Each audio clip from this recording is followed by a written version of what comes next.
we're better together. Better as one. Better together. Better as one. Better together. Better as one. Better together.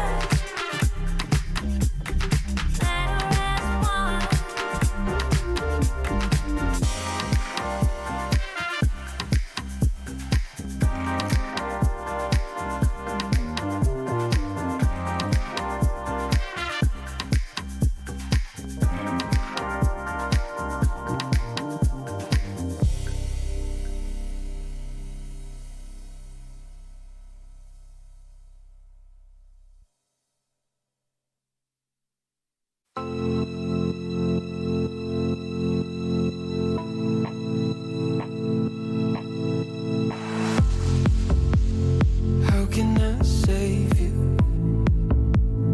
when you're tangled in your lies? Caught up in the middle, I can see it in your eyes. Lonely in the corner, waiting for somebody to come and save you from the cold of night. Easily, we've been falling in disbelief. I think I'm ready for another try, but this feels like the last time. So why did you say goodbye?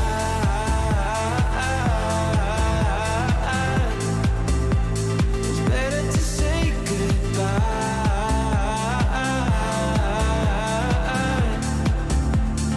Why did you say goodbye?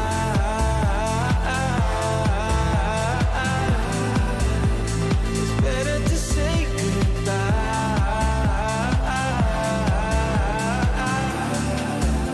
So why did you say goodbye?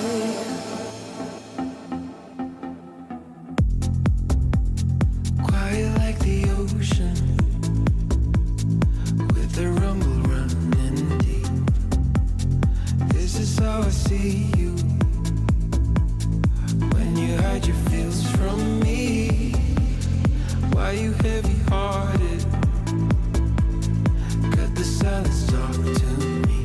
Release your mind, get what you need. Easily, we've been falling in disbelief. I think I'm ready for another try, but this feels like the last time. So why did you say goodbye?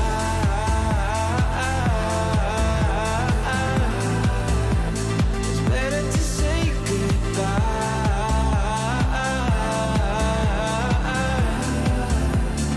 Why did you say goodbye?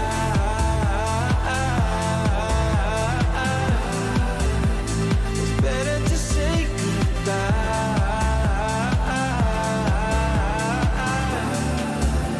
So why did you say goodbye?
don't have forever.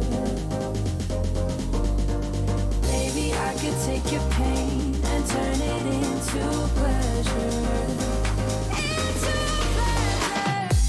As time goes by, my love grows stronger. Can you feel it the same way I do? As time goes by, I can't wait any longer. Just say that you'll be with me too. As time goes by, my love grows stronger. Can you feel it the same way I do? As time goes by, I can't wait any longer. Just say that you'll be with me too. Just say that you'll be, say that you'll be. I'd be there for you whenever you need me. Whenever you need me. But you've been holding back. Maybe you're just not ready. Baby, do you feel the same? Or do you feel the pressure? I promise I can take your pain and turn it into pleasure. Into pleasure. As time goes by, my love grows stronger. Can you feel it the same way I do? As time goes by, I can't wait any longer. Just say that you'll be with me too. As time goes by, my love grows stronger. Can you feel it the same way I do? As time goes by, I can't wait any longer. Just say that you'll be with me too.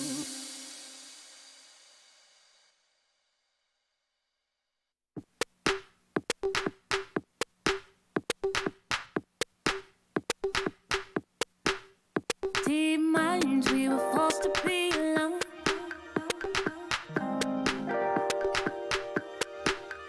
Unknowns and nowhere is the same. And even when it seems like there's no way out, we'll grow a little closer. We water, we flow. All of us together, we're good, we flow. Nothing is the same, but I won't hold back. I won't hold back. I won't hold back. 'Cause we're better together. Better as one. Better together. Better as one. Better together. Better as one.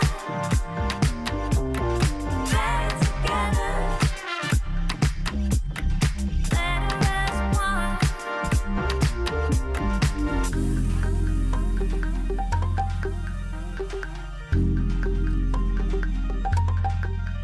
Deep minds, we were forced to be alone.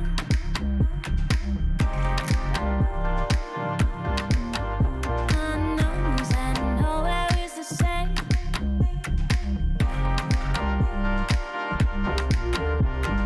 Grow a little closer, we're water, we flow. All of us together, we're good, we flow. Nothing is the same, but I won't hold back. I won't hold back. I won't hold back.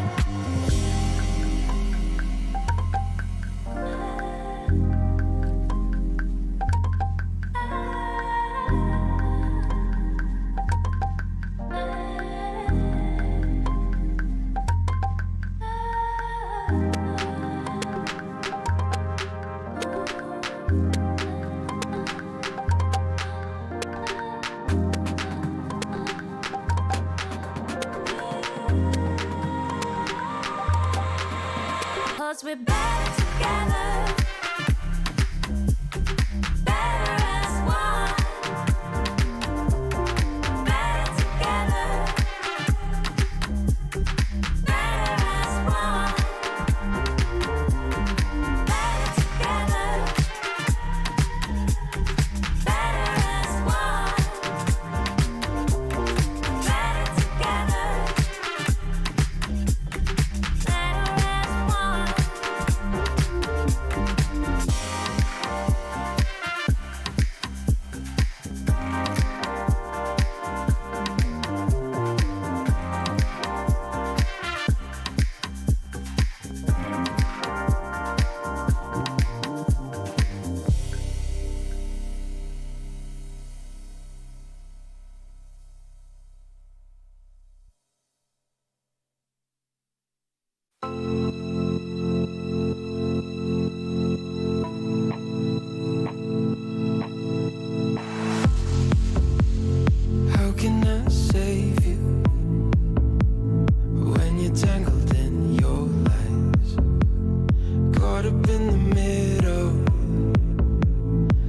can see it in your eyes.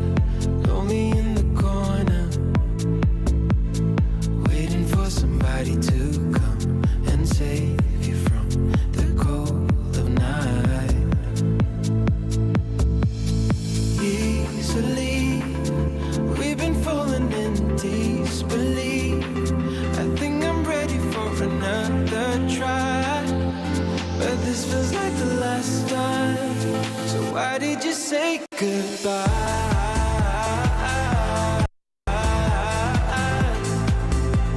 It's better to say goodbye.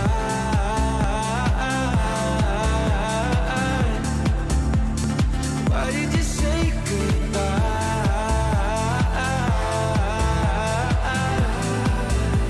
It's better to say goodbye.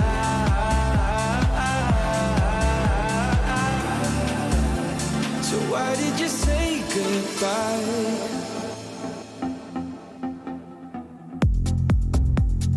Quiet like the ocean, with the rumble running deep. This is how I see you, when you hide your feels from me. Why you heavy-hearted? Cut the silence, talk to me. Release your mind, get what you need. Easily, we've been falling in disbelief. I think I'm ready for another try, but this feels like the last time. So why did you say goodbye?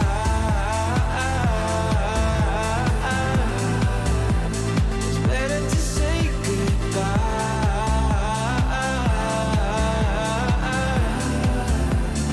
Why did you say goodbye?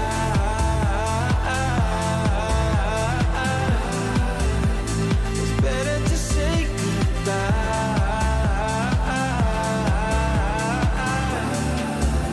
So why did you say goodbye?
us now.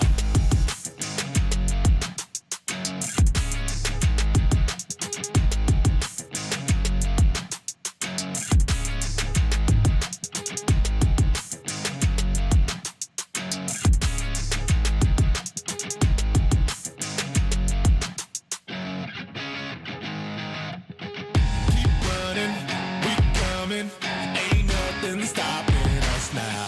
Keep running, we coming. We got nothing stopping us now. Keep running, we coming. Ain't nothing stopping us now.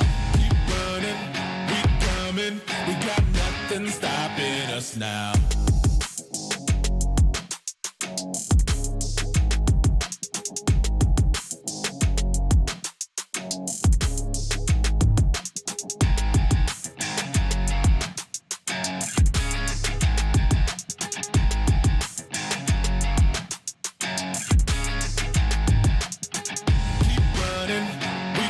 Ain't nothing stopping us now. Keep running, we coming. We got nothing stopping us now. Keep running, we coming. Ain't nothing stopping us now. Keep running, we coming. We got nothing stopping us now.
WALLSTREETBETS, the GOAT, calls me made us. They straight up.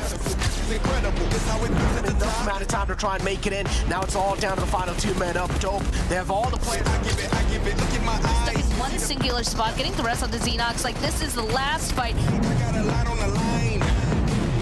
Fish with a different approach. Only spend time in the boat. Oh, Glory Gaming, that'll be huge for elimination points, I think.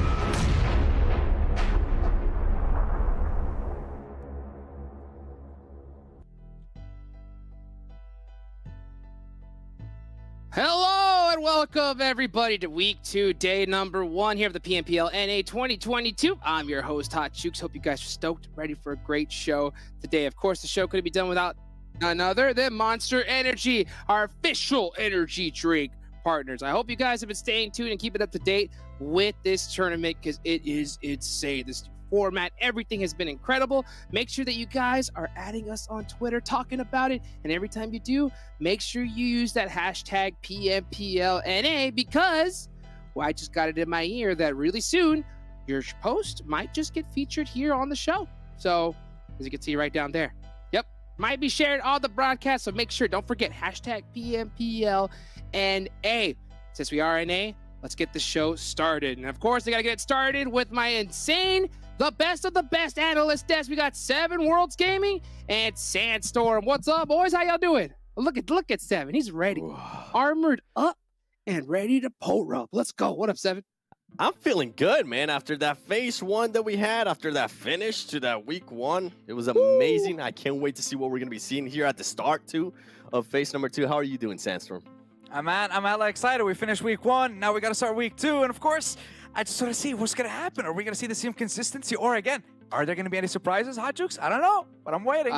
Well, I really hope to get surprised. And the team I'm really hoping to get surprised by is going to be the back-to-back because they had a horrible first week. It honestly hurt me to watch. But for those of you guys that don't know, this is a whole new format, a whole new PMPL. So let's go ahead and show you guys the format graphic so you can see exactly how this new PMPL works for those just tuning in. You can see here 5 days, 20 teams. There's no more super weekends here in this tournament. The top 16 at the end of it are going to advance to the final, Sandstorm.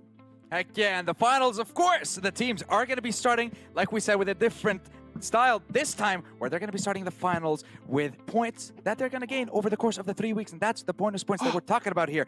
And of course, since APHELION was the one that clinched that 20 bonus points in week 1, they might actually start the finals with an 80-point advantage if they manage to stay on top over the course of all 3 weeks by the end of it. And of course, when we do get to the finals, it is going to be 3 days, 6 matches every day. And we're going to have the top teams of the region, the top 5 teams, advance to the PMPL regional finals and represent Northern America against the other regions, of course, Hot Jukes.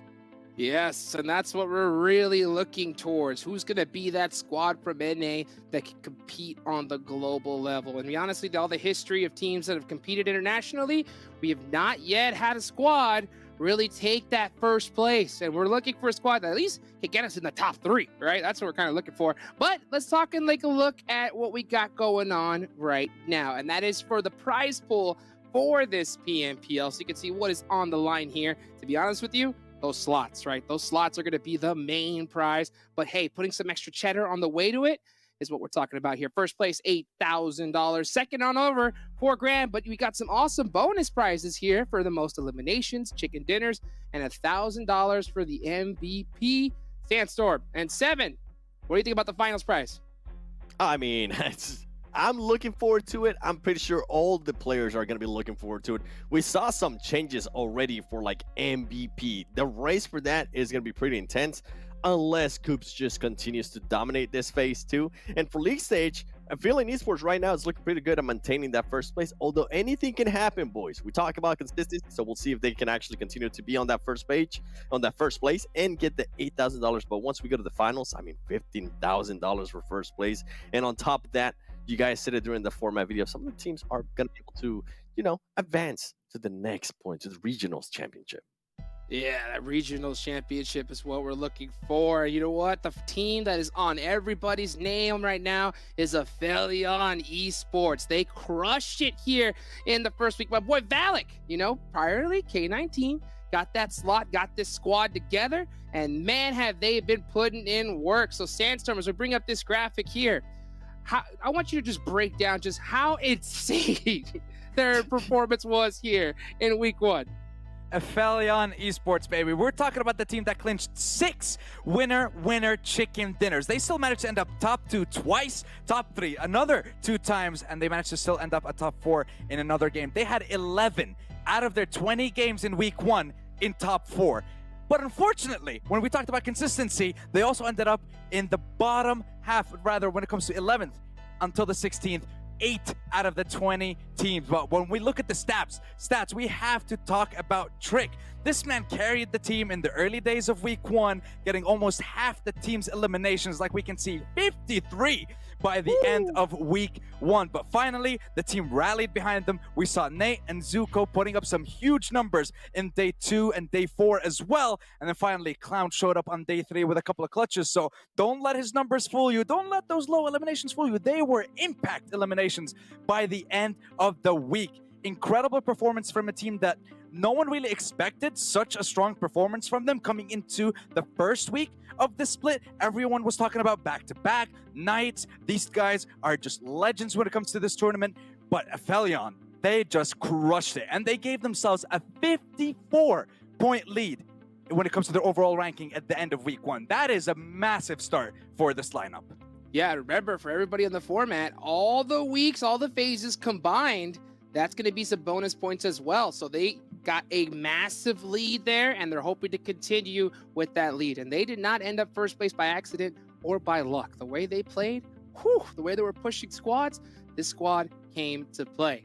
2 other teams, of course, that came to play that you mentioned a little earlier, the Knights and Nova, okay? 2 squads that we know and love here in North America. Didn't start off too strong, but they came out heavy towards the last end of week 1, and they ended up here in 2nd place and 3rd 7. Now, Nova also 7.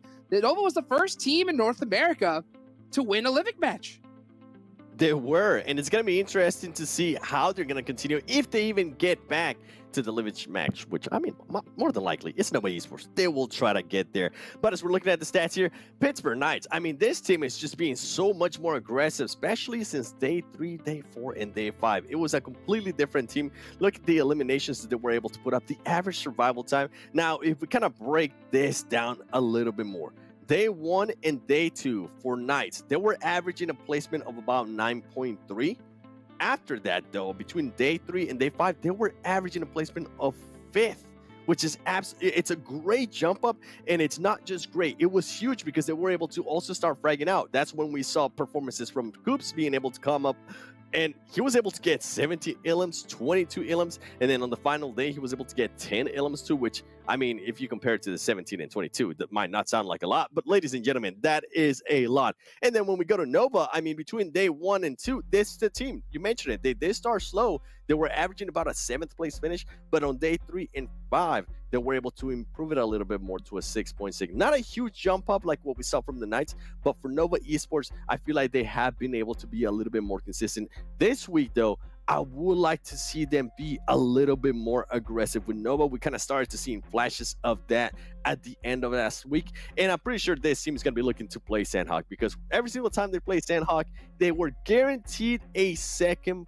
place, which is, we already know how we feel about that. It's working for you, Nova. You guys know I'm not the best supportive of that heal-off strat, but if it works for you, I mean, keep on doing it. I mean, it's so crazy to say guaranteed. It's not like, you know, we guaranteed it to them, but they just guaranteed it themselves with them first eights, you know, just constantly healing up and getting those guaranteed 10 placement points are just absolutely insane. Now, you know, Great Nova could really get it done there in Sandhawk, but there's one player that got it done the most of any other one last week, and that is our MVP 7, and you know who it is. Coops. He went on an absolute tear, man. Especially, I mean, I just mentioned it. Day 3, day 4, and day 5, it was a completely different Coops, considering that his teammates were also able to step up and give him that support. You can see right there, damage, 10,000 damage. By the way, at some point, when I saw the damage comparison between him and some of the other players that were actually in the lead or in contention for that MVP, it wasn't even close. He was always leading them by 1,000 damage, 2,000 damage. You can see the knocks there. He's being able to actually steal a lot of eliminations from other players too, which is good to see. And the heals, this is a fun stat that I was able to notice when we were doing rehearsal. He got a total heal of 2,171. Ladies and gentlemen, if we go back to Nova and Koi and their heal off, That's how much it takes one of the Nova players in a Sandhawk match to get. This is on an average of 25 matches or 20-something matches for Coops. That is just crazy, man. That just goes to show how many fights he's getting into, and he's actually not really taking that much damage. He's putting himself in a great position. Love to see that out of Coops, but I would like to see him continue to perform this way, and not just him, the team as well. I feel like there's still a bit of some certain question marks with some of the players there, some additions of spec. We want to continue to see a little bit more consistency out of him. Same out of Xenox too. We saw a little bit of some questionable plays that he was doing last week. I think here coming into phase 2 now, the second week, you mentioned it perfectly too, Sandstorm, last week. This is a time where teams have already tested out different stuff. They kind of know how teams are going to be able to react to certain styles, and I feel like now we're going to be starting to seeing a sharper teams here in NA. Absolutely, dude. That's such a funny stat, dude. The meme of the fact that Koi gets more healing done than Coops in 25 games, dude. In one game versus 25, that is ridiculous. And speaking of memes, I hear that we may have a little bit of a meme post here from the Knights to show up here. And look at this for the PUBG Mobile Esports. Oh my gosh, dude. And you know what? This has to be without a doubt the most true of memes, dude. They came heavy here in the last couple days of week 1-7. I mean, it took him literally just 1 day, 4 matches to jump from, I believe it was 18th, 17th place all the way up to 2nd place. So I couldn't think of a more accurate meme right there for Knights. Man, and they put that bandana on and they were like, let's do this. Now, one team that really needs to do that same exact thing here, Seven, is back-to-back, right? Back-to-back. What are they doing? They've put themselves in a really tough position. Hopefully, really soon, we'll show you guys those bonus point overalls here. But, you know, the difference between the Knights, Nova, and APHELION, that's only 1 point, right? I mean, we've seen what 1 point could do in the finals, all right? So that's a big one. For bonus yeah, for bonus points. That's correct. But 1 point difference is a big thing. But with how bad back-to-back performed in week 1, they are going to have a huge deficit. Well, more than pretty much a deficit going into the finals already. And they have a lot of catching up to do for those bonus points when it comes to all the weeks combined. So, I mean, we need to see a ridiculous average every single day here for back-to-back, right, Seven? We definitely do. And I mean, one of the things that they kind of had to experience on last week is that they were in a group where they played first, they placed the first 4 matches, and they wouldn't end up playing the 5th. And if I'm not mistaken, if you can, please pull up those groups for me, because we are going to be playing with new groups, and you are going to be getting a chance to see that back-to-back now is the complete opposite. They're not going to be playing the first match, but they are going to be playing the last 4 matches. So hopefully that might be able to help them out in a certain way. You can see it right there beautifully. Back-to-back is going to be with WALLSTREETBETS, MEZEXIS, Esports, and XU, which that still is a pretty good team. Good teams for them to go up against during their matches, so it'll be interesting to see how they will adapt. But going back to what you were saying in regards to the bonus points, I mean, it is going to be interesting. You said it best. Some teams are going to have a probably 15-point lead on them if they do end up making it to the finals, right? Which we're thinking so far ahead, but the question mark then becomes, Sandstorm, can this team even make it to the finals with the way they're playing right now? I mean, look, they have to have an incredible performance, or rather a monstrous performance, like Hadjuk said before, every single game. They cannot have one bad game. We talked about this at the beginning of the broadcast on day 1. You might have, maybe, 1 or 2 bad games throughout the week. But now, with the performance that we've seen from back-to-back, they have to step up, and the pressure is on. So I want to see how they're going to be able to start off on the second day, considering that when we looked at the overall leaderboard previously, it's a massive gap between them. It is a massive gap. And of course, we know that the overall points at the end of the 3 weeks are going to get combined, and that's when that little weak performance that they had in week 1 is really going to impact them. So I'm expecting them to come up either massively here in week 2, or it's going to be a massive flop. There cannot be a middle ground here. It has to be an incredible performance. They have to step up every single game. They have to put 15, 20 points every single time if they want to make it, and if they want to challenge the likes of PK, if the likes of APHELION, and of course, Nova in 2nd place as well. Hey, you know what? With this new format, I couldn't have said it better myself. As you can see there, Group E is highlighted out because as we take a look here at the schedule for today, these teams are not going to be playing here in the first match. That's right. We're going straight into Erangel, Miramar, Sandhawk, Miramar, and then Erangel one more time. So back-to-back, they're not going to be playing in this first Erangel, but they will be playing in the last 4 matches, Devin. What do you think about that?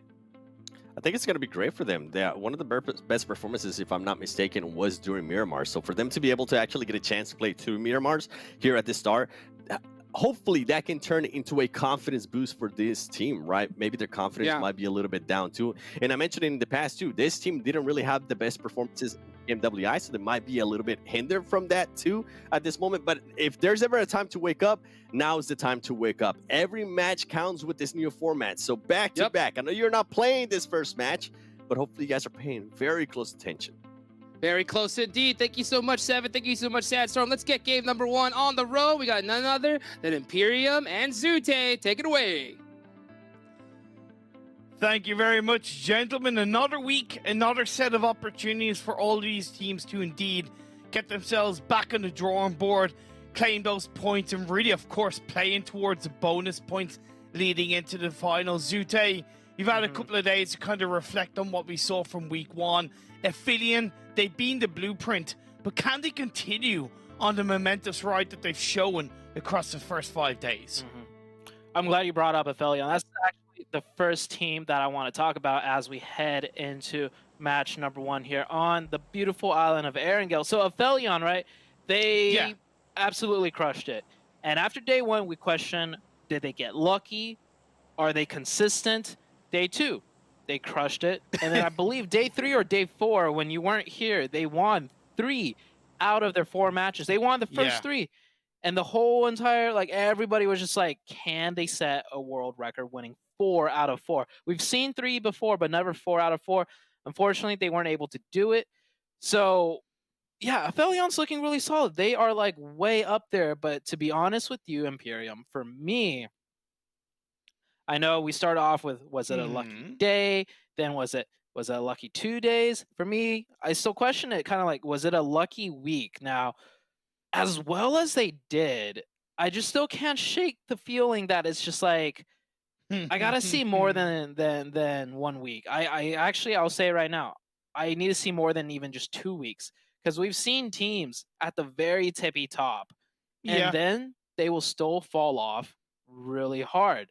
Like, even if they're like a world-class championship team, we've seen teams like, just to mention, like BTR, right? There was a time and era where BTR was like unquestionably the best team in the world.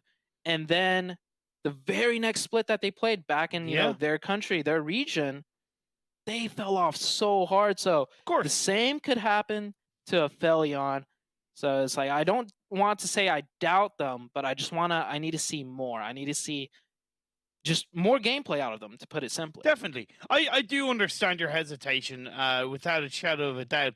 And they can be proud of how strongly they performed, how consistent they've been. But this is only step 1 of what is the whole phase, right? It's only step 1 of what is the fight to get to PMGC. And yeah, it's certainly a big journey ahead. But we see some early action going on between Most Wanted and Korean barbecue lovers. That is outside the school apartments area of the map. Obviously, that plane path was a little bit more on the kind of northern side. So the fight for vehicles became a bit of a challenge. And Korean barbecue lovers, as much as they struggled in week 1, they're having a good start to week 2.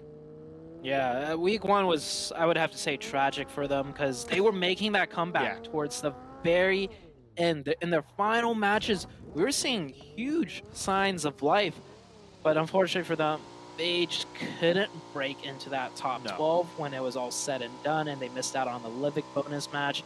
They missed out, obviously, on a lot of potential points they could have gathered. But this was a team we talked about the whole entire way through, because we've always felt like, you know, with such a veteran roster, there's always something to be had, something to expect out of them. And I like how you set up the storyline for this week. It's a new week. You know, teams get a chance to prove themselves or reprove themselves. And with Korean barbecue lovers starting off with 2 points very early on, which is something that I don't think they've managed to ever do. Like, just pick up a 2 quick, easy point. I think it's this new week might be a good reset for Korean barbecue lovers. I know the teams have the same amount of time break between the end of week 1 and start of week 2 as they do have between, let's say, the end of day 2 and the start of day 3, right? And I think the likes of Pittsburgh Knights certainly took advantage of that. But with it being the start of a new week, I feel like it's allowing all these teams to really refresh themselves, knowing they start from square one, do the relevant VOD review, focus on the areas of the map and the teams around them that they need to, and hopefully we will see that step up from the likes of Korean barbecue lovers, from the likes of Execute, who we kind of put a lot of stock into at the start of the first week. Yeah, Execute, Korean barbecue lovers, back to back. Yes. Those are like the 3 veteran, like very veteran teams that we want to see more out of, since, you know, you get a reset week 2. Come on, let's pick it up. There are other teams that started off strong last week that really fell off that you mentioned to me, like THIRDEYE. Like, what happened to THIRDEYE? We were talking about them after day 1 and day 2, and then I feel like over the weekend, day 3 and 5, we just didn't mention their name. We didn't even bring them up as a team too much. That was like falling off. It just kind of like disappeared into the horizon. But now that, you know, new week, hey, maybe they have a chance to show what they got. And arguably, that's a little bit more worrying, right? Because if a team falls off in a massively obvious way that you're able to, especially as analysts and casters are able to, let's say, point out, as a team, it technically gives them a bit of a scope of like, well, we fell off because of this, that, and the other. Whereas if it wasn't anything that stood out in an obvious way, that can be head scratching, right? It can be frustrating because you're like, well, how did it go wrong for us? Where did we slip up, right? Outside of smaller things. So hopefully, again, they've been able to indeed take advantage of the break in between week 1 and week 2, and they'll have once again a bit of a strong start. I do want to say though, this week I do expect the Knights to take first place overall, because even though APHELION, like crushed it so hard, a lot of early action coming into this new week. I kind of like this. Last week, you know, towards the end of the 3 to 5 days, things like slow down considerably. I think now that we're on a new fresh week and teams have had a week to warm up, so to say, it looks like guns are blazing really early. But to finish off the point I was going to make, right, even though APHELION crushed it, like they were in the lead by a huge, crazy, insurmountable lead, that is with the Knights completely sandbagging the first 2 days, almost like a non-existent performance. Remember, the Knights finished after the first 2 days in 18th place. Yeah, ridiculous. 18th out of 20 teams. So they basically like almost did not play. Now imagine if you gave the Knights kind of, in a way, 2 more days, right, to play. I feel like they would have passed up APHELION quite, I wouldn't say easily, but they would have passed up APHELION. So with this new week, they're all warmed up. They shouldn't be sandbagging anything at this point. There's a good chance, like, I would put money on that the Knights will finish above APHELION. Like, actually, let me just at least give everybody a bit of a scope of, because we haven't really talked too much about this current game. Obviously, we've had a bit of action on board, 4 players going down, still 16 teams up. The Phase 1 circle was around the kind of west-southwestern side of the map, so the likes of Gatka and the Chopsticks area of the map is going to be kind of high stakes property to lock down. You see the likes of Angry Amateurs looking to hold on to that compound that's in between Ruins and Everest Train, which is good, looking to kind of slow down the likes of the Chosen.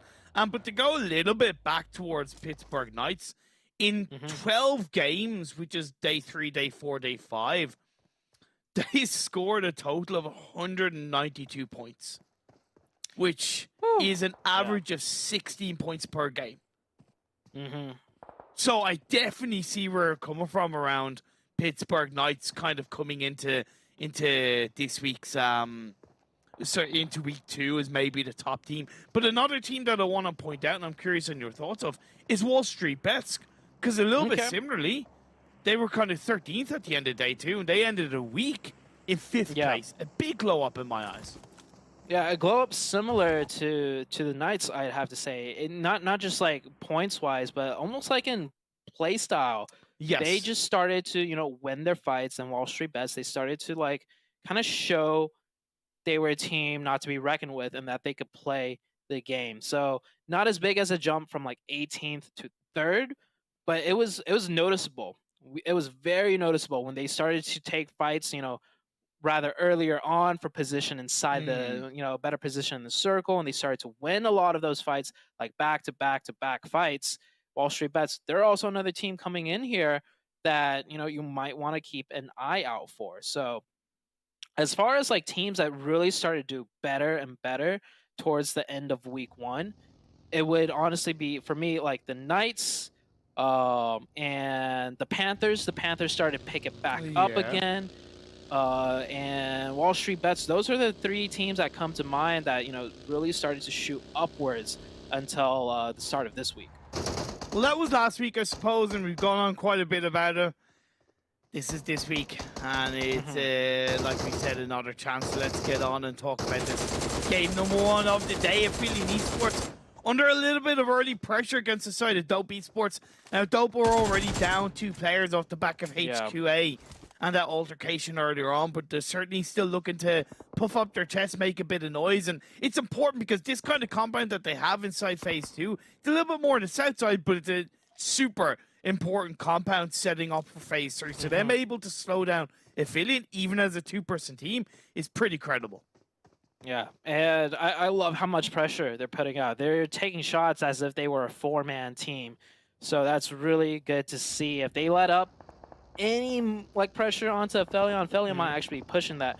And Clown does get taken down right there and gets confirmed. So Dope doing a great job at Zuki trying to hold off a 1v4 because they are getting flanked and sandwiched by the 4Bros team. They can at least now focus a little bit more on the side of 4Bros, right? Say, okay, look, we can't take on Dope. We lost a player. Let's turn our attention. Let's pull all our stock into this engagement. We are 1 player down, but we have at least been able to turn 4Bros to a 3-person team while the revive is being pulled off. Trick is pushing forward. The mana moment for APHELION. Gets 1, gets 2. It's going to get traded from behind by X-Holder. But again, the body advantage is in the form of APHELION Esports. The revive is going to be played out. The shots are coming through from Nate. Going to be suppressing. Gets the squad out of 4Bros. Easily dealt with by APHELION. Yeah, that was just not... No, hold up. The Knights are here. Or is that Nova? Oh, that's the Nova team. Knights are also in a fight currently right now. Oh, this second week, it's fights everywhere. And also Korean Barbecue Lovers taking a fight with THIRDEYE. We got 3 different fights going on, and we're only on to Circle 2. Now, I think Nova isn't going to press that fight too hard because they're not a very traditionally aggressive team. I'm looking at the mini-map. Yeah, they're very split up, but it looks like they are trying to group up closer. Korean Barbecue Lovers taking a very fragmented fight with THIRDEYE right now. They are spread all over the place, but 4 eliminations already for the Korean Barbecue Lovers. This is a completely different looking team than we saw last week. Panthers in towards the center of the circle with a 2-1-1 split. Nova engaging onto APHELION. Trick is down on his knees. Zuki's falling behind. There's no chance that he's going to be able to go for a revive. Sometimes the best defense is more offense, and Nate needs the support in the backline. But Nova are crashing forward. The second player goes down. The squad wipe is there, and as quick as she comes, APHELION goes down early in game 1. You know, I want to say APHELION pretty much put a target on their back as, hold on, look at that circle shift. That is absolutely disgusting and beautiful at the same time. But APHELION Esports, now Nova, we know they're not typically a super aggressive team, but we see them do fights like that. When they have the advantage, they will go aggressive. Yeah. However, I feel like it's because they knew it was APHELION that they played that even more aggressive. Like, I feel like that was more aggressive than we typically see out of Nova, because, you know, Circle's about to shift, and they're taking a fight. Yeah. And they're taking a fight that's not really center circle. They play more position. You know, that was something that the Panthers more often do, where they just take a fight regardless of what circle's about to shift or pop up and where it is on the map. Nova do end up losing one to HQA. I think HQA got a nice shot on them as they were rotating. But yeah, I think APHELION, they paint a target on the back because their bonus points, we keep saying it resets, right, coming into week 2. It does. But the overall bonus, or the overall league points, where you'll get a 4th round of bonus points calculated in, doesn't reset. So there is a reason why you want to slow APHELION down, even though everyone kind of starts off from 0 once again this week. I'm glad you made that little bit of clarity, because I probably should have. I know the desk have touched upon it. Indeed, the bonus points earned from each phase will carry over on towards the league finals. That is certainly the case, as teams in towards the center of the circle, the South George crates and buildings. 19E have been reacting to these first 3 circles, in my eyes, extremely efficiently. They have that kind of edge of the South George buildings locked in place, the high ground that splits the crates in the city area. They got to be careful that they're not too heavily pressured. Again, pull off that kind of dope maneuverability in terms of being aggressive, take those shots, slow teams around them. Yeah, and with this circle, by the way, we saw a crate ending yesterday. I actually asked for a crate ending at the very beginning of the match, and it ended dead in the crates. And the team that took that one, yeah, the team that took that win was actually the Knights. Okay. So I want to set this up, even if it doesn't end in the crates, but usually when it ends somewhere very, like, not common, right? Teams are kind of learning, like, the meta of, okay, with a circle like this, how do we min-max everything?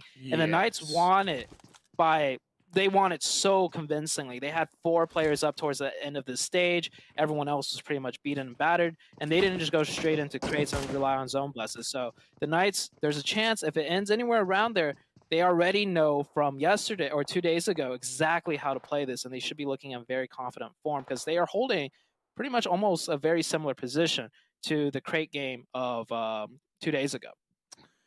You're right about that. Ace of Spades in a good position themselves. The next circle pops up and shifts over heavily towards the western side. You have the city buildings of South George in play. A little bit of water. This is great for the side of Star Team and, of course, 19 Esports. And we also have a few other teams that have a good chance of getting center. And I think at this point, you want to just pretty much take center. The circle's small enough. There's so many compounds, everyone. A lot of teams still got to move in. The Knights, curious to see how they're going to do this one. Korean barbecue lovers looking absolutely hot right now. They also have a long ways to go as they're still on the north side of the river. Angry Amateurs inside the elimination feed, picking up one of the Nova players. It seems like Nova, off the back of squad out being APHELION, have kind of lost the touch of their rotation, and they lost one already on what was a very separated rotation earlier on, and they're about to lose another. 19 Esports in their own right, gathering themselves a little bit more back up as a solidified team, holding on to the roofs of those massive apartment buildings inside the South George buildings. They've the Chosen to the east of them, and they've HQA to the west of them. Yeah, Nova did go down 2 members, but they're getting reset. So I think it was they did a really risky crash, and 2 of them did get knocked down from range. You see Nova in the background right there, but they're able to pull off a full reset. The Angry Amateurs are taking shots from the warehouses across the road, so Nova should be good. They're just losing a lot of utility like first aids and armor right now. Everybody else still trying to figure their way in. Korean barbecue lovers, THIRDEYE, Knights, and Most Wanted still have to move into the circle. Everyone else pretty much set up and just waiting to see where the next circle goes now.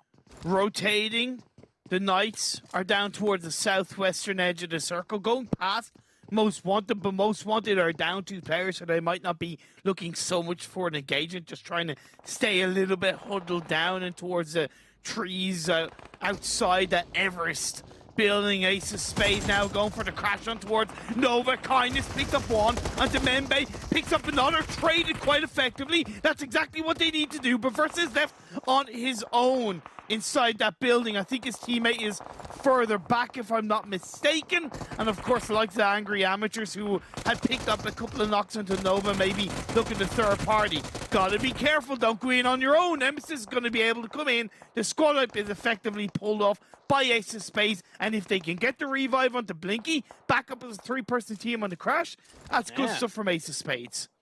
I don't know how Ace of Spades pulled that off. Yeah, the Angry Amateurs crossfiring that crash. You had Nova already set up to defend that.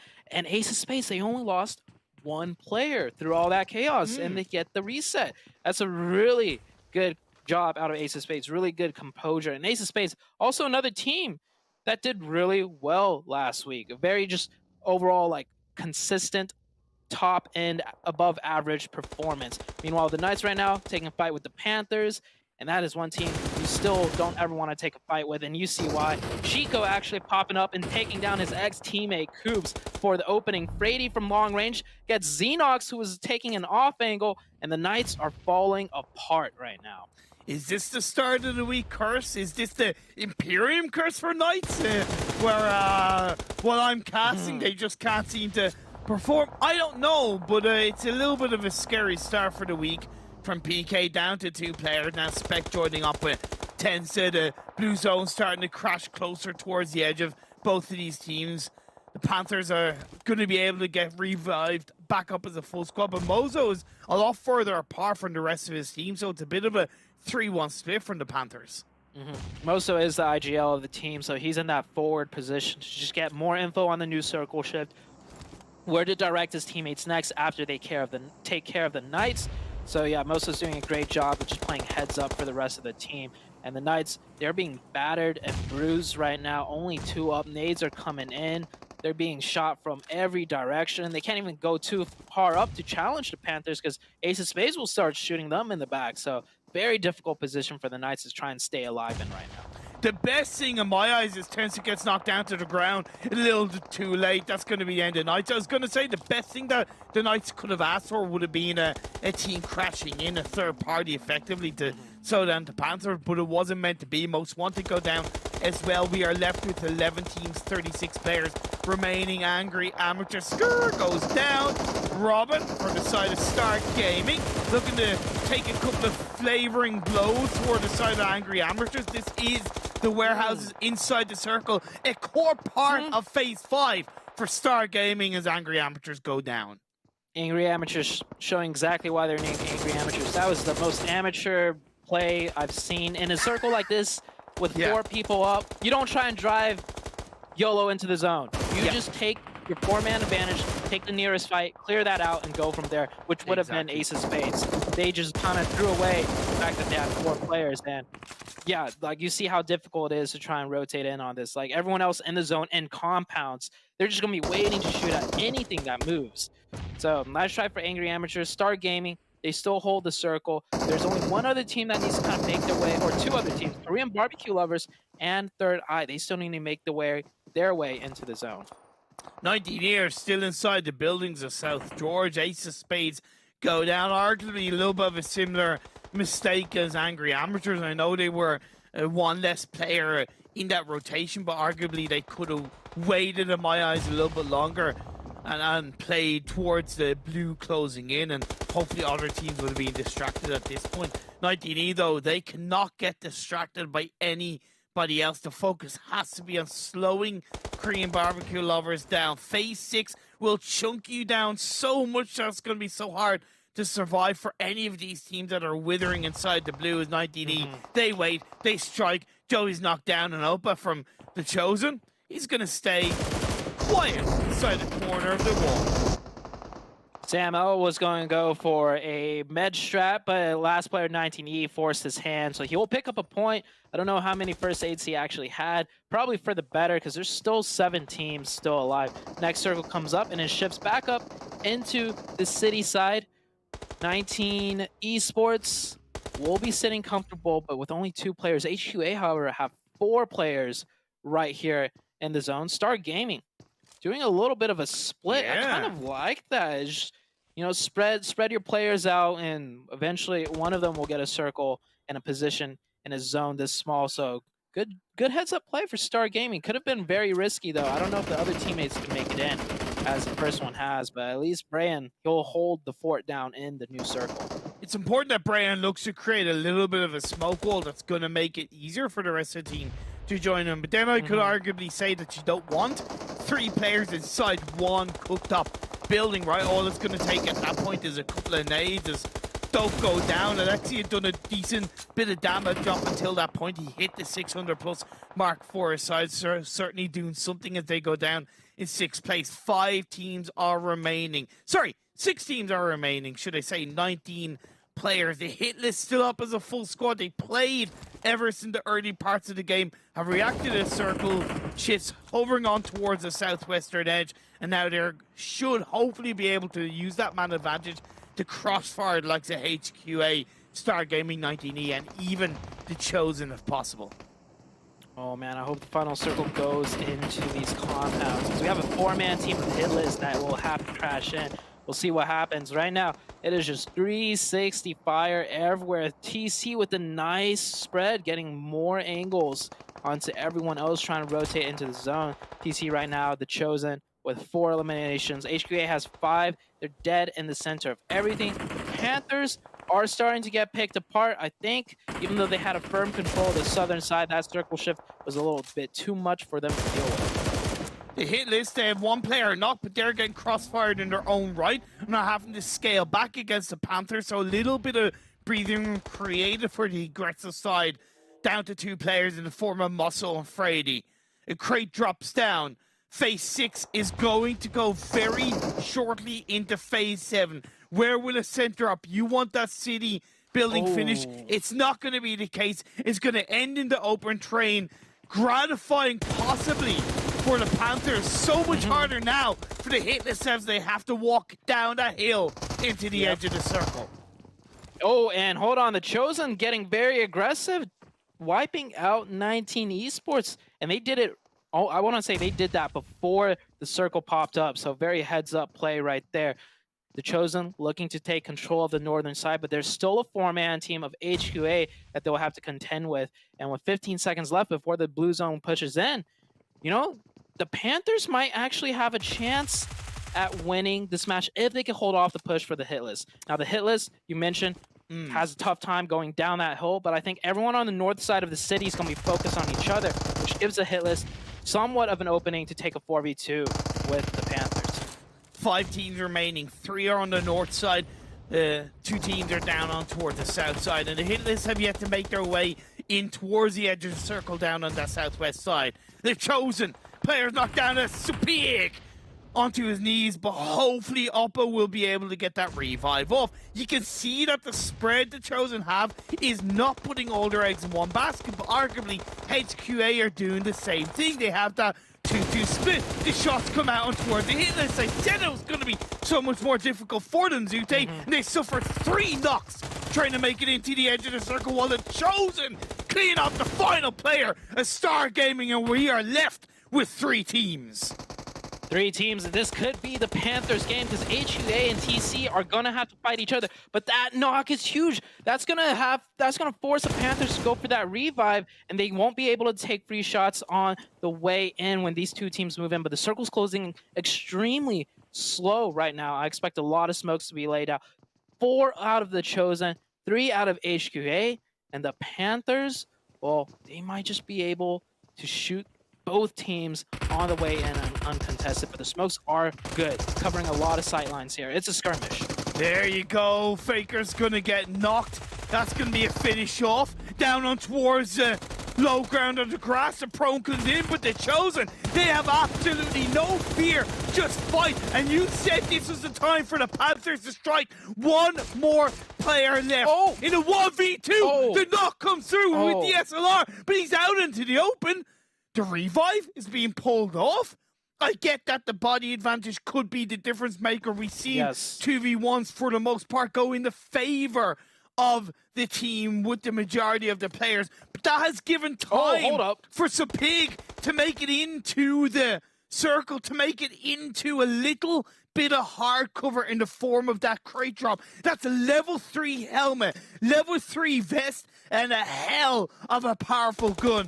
but do they know that he's there? They surely gotta know. No room, no how's that time not to one hit? strike, no time to heal. Just a little bit of health down behind the side of the tree. Frady, the knock comes in, doesn't need a scope. All he needs is a couple of bullets and one more for the Chosen to clean up a 1v2. But so Pig is put down to just about 30% health. Frady going into the open, and that's going to be the Chosen cleaning this game one up. Oh, that was a beautiful game ending. Wow, what a way to start off the week. The crate drop, the sniper, oh my god, that was so good. That was good. It was so good, right? That was so good. I got nothing else. That was good. You know, you've done a good match. job when you leave Zute speechless, right? And we understand why the Panthers went for the revive, right? Because like I said, the majority of end games, when you have that body advantage, you win those. But unless you're able to get any kind of heal off, you're basically just one person because you're so chunked down on health. And like I said, Supig being able to pick up that level 3 vest and level 3 helmet, in my eyes, that was also a massive difference maker. Yeah, and the fact that we could go on about this forever, but I think that's the desk job to break everything down. I just want to say, great match. I want to see more, and we'll be right back after these highlights.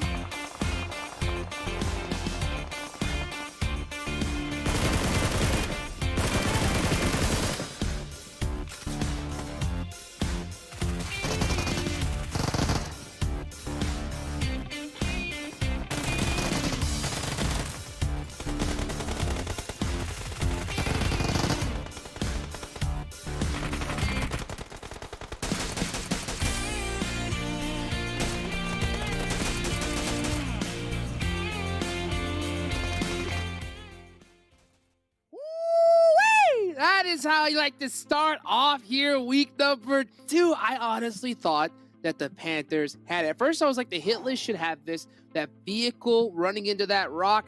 The Panthers said, nah, not today. And once they had that rock cover and that vehicle, I thought it was game over. But Supig said, no, sir. No, sir. Make sure you guys are talking about this craziness. Tell all your friends, and of course, make sure you use that hashtag PMPL NA anytime that you do it. All right, let's get this on the road. Let's start off with the match ranking, boys. I know you guys like that one. And man, the Chosen had a great start, Sandstorm. Yeah, they did. 27 points to start off game 1 of week 2 here for PMPL North America, starting off with 12 eliminations. A beautiful start to them. But of course, Panthers, they managed to clinch second place, getting 22 points. Also a beautiful start to them. But I do want to talk about a couple of other teams. We saw HQA. Great to see them still keeping up with the consistency from what we saw at the end of week 1. But HITLIST as well. 4 elimination points, 12 points by the end of it. Star Gaming, good for them. They managed to catch off a couple of teams while they were rotating off. They had a great position around Zone 4, Zone 5. So good for them to be able to get 6 eliminations. But I do want to look towards the second page here because there are a couple of teams that did surprise us at the start here, and especially with how aggressive we saw Nova being at the start of this game here, 7. I was for it. Okay, you guys heard me talking about Nova. I wanted Nova to be more aggressive. Guess what? It didn't end up working out for them in regards to placement points, but it definitely ended up working for them in regards to elimination points. APHELION Esports too, not a team that I was actually expecting them to be able to be towards the top of that match ranking, but still, they were able to get those 4 points. And now the question mark, in a way, does become Sandstorm. Are we going to be seeing the same thing that we saw from them last week, where it was either a win or maybe a top 4 situation, or if not, then we're going to be at the bottom of the leaderboard? We'll have to wait and see, Hot Jukes. Yeah, it's either one of the 3, and unfortunately for the Knights pull up the goose egg here in match number 1 as well. I mean, I saw the old homie Chico laying some shots onto them downfield. That's gotta hurt. Let's take a look at the top damage. See which squad performed the best. Gotta be, well, the Chosen, I figured, would have the most Oh damage, my but God. HQA did Jeez. pretty nuts here, 7. Can we just admire that every single team here did over 1,000 damage, and Right? the first 3 teams, almost both of them, all 3 of them did over 2k damage. Wow. HUA though, I mean, you were mentioning 2,000 damage, 7 elims. The Chosen though, I'm so glad I didn't have to talk at the beginning of this segment. I was just like Sute. I was absolutely speechless. What a performance. 12 elims, 1,900 damage, then we go down to the Panthers. Great to see this out of the Panthers too. And I mean, you were talking about aggressiveness in regards to Nova. That's what we're being able to see them here. But another team that I'm actually happy to see here, and a team that you got a chance to talk about a lot last time, at least last day we were here, Sandstorm, is going to be Korean barbecue lovers. You can see them being able to put up some numbers from the get-go. Yeah, this is one of the teams that did perform a lot towards the end of week 1, and also a good start for them coming into week 2. Now they need to keep that up and perform a little bit better if they want to increase their chances at getting more bonus points, not only at the end of this week, but also at the end of the overall ranking here, Hot Jukes. Yeah, I mean, though they have been hunting it down big time here. These bonus points are just crucial here for this new format. That's the goal. That's the goal, starting off with as many points in the finals as you possibly can. Now, one squad that started off week 1 really strong and they kind of fizzled out a little bit towards the end, right, was the Panthers. The Panthers had a great start to that performance. They were heavily in the lead. And now here you see Mosul putting up some good stats. Chico getting a nice little some hits onto his old teammates of the Knights here, Sandstorm. Yeah, they managed to have a very good start. Like you mentioned, day 1, they managed to get 52 points in week 1. Day 2, they also kept that up by getting 54, but unfortunately, day 3, day 4, not the same performance. So very nice to see them here come up with a massive performance, a lot of kills towards the end, and this will definitely help them catch the rest of the squads when it comes to the top. And Moso, 700 damage by the end of that one, getting himself 4 eliminations alongside Frady by the end of that one as well. So great start to the Panthers. Now they have to keep it up. We do not want to see them dying down. We want to keep seeing that competition getting better and better, closer and closer, because like we mentioned before, every single point is going to matter. And I believe these eliminations, these points they managed to bag in the first game here, that's definitely going to help them out here, Hot Jukes. Oh, it's going to be a battle come finals time. And it's already a battle here because, man, with this new format, we're going to say it 1,000 times. Every game matters. Now, in this next couple games, we're going to see, we're going to see the back-to-back, some of the squads that really need to get some points come on up. And we were talking about at the start of the show, 7, right? Teams really need to bounce back here. With this new format, they got to get some big points. And 2 squads in particular I want to take a look at here from this last match are the HITLIST and Most Wanted, 7.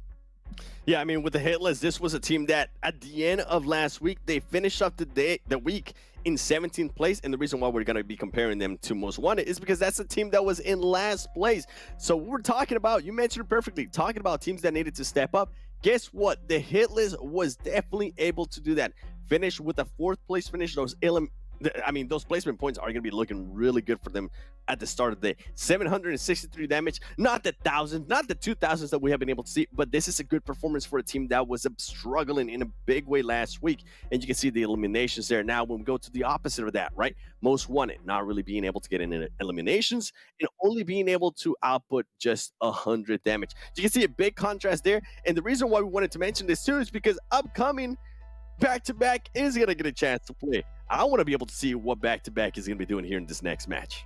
All eyes are on them, in my opinion. The back-to-back NA champs. Can they become that 3rd time, the 3rd time in a row? They're going to have to get it done starting right now. Let's take it on over to Imperium and Zute to cast match number 2. Absolutely fantastic. Can back-to-back be back-to-back-to-back? Indeed, they are going to have to get things off on a good start. But that leads me into a question for you, Zute. Are we seeing a stronger standard of competitive gameplay in North America in this split of PMPL compared to previous splits? Ooh, I would say for sure one standard that is higher is just individual player skill level, right? We've seen more and more players be able to pull off really clean mechanics, really clean shots. Yeah. I would have to say the team synergy-wise aspect of, competitive PUBG Mobile for NA, It's if it has improved only a little bit, right? Fair. Like APHELION Esports, they're a team that really kind of stands out now. Like, hey, we're another top tier potential team that's got the team synergy down. Yeah. But besides that, it's still kind of, Nova and the Knights. And then I guess the Panthers, yeah, that's another team that's, shown they have a lot of potential last split. And now they're kind of getting more and more consistent with it. To answer your question shortly, yeah, I think the standard is higher, not by too much, but the individual player skill level has increased a lot. I mean, we just saw what Supig was able to do, right? Yeah. With the SLR and the AMR. I mean, he finished off that match without a fully automatic weapon in a 1v2. Yep. And he was doing the right peeks from the crate, lean right peek, and then popped up above the crate, changing his angles, and he hit that quick scope AMR shot, which actually was huge because it just left that other player down to 1 HP with no meds. So like things like that, individual player skill has gone up, and the teamwork only a little bit. I want to see more, good team synergy plays coming out from more teams. Definitely. I know it's a really tough question to answer, and it's not something that I kind of prepped you on. It was very much out of the blue, so it's something that could obviously be open to a subjective change later down the line. And of course, everybody can have an opinion on a phase 1 in this map has popped up. It is a little bit harsh compared to the circle, and it's funny you mentioned that about kind of individual performance kind of stepping up in the North America region, and you'd like to see a little bit more team synergy wise. I fully agree that overall, because when I think about North America over the last 2 to 3 years, I've always thought of strong individual players, but weak on team synergy, weak on team performance. You could put that down to egos. You could put that down to that kind of solo mentality of that can often be the case in North America. Sorry if I've insulted anybody, but I'd like to think I would agree. Generally most people would agree. And that's where it's a little bit refreshing to see the kind of performances from APHELION Esports and arguably the Panthers, where there doesn't, at least for the most part, seem to be egos in play, right? There doesn't seem to be, for the most part, this one standout star player. It's just everybody in unison, playing the game together, all in the same goal, which is obviously to win the tournament and get one step closer to PMGC. Yeah, it's I would say even in other esports, as far as global narrative wise, right? NA does kind of hold the more individualistic play style. Yeah. So even with PUBG Mobile, it's kind of translated in that way as well.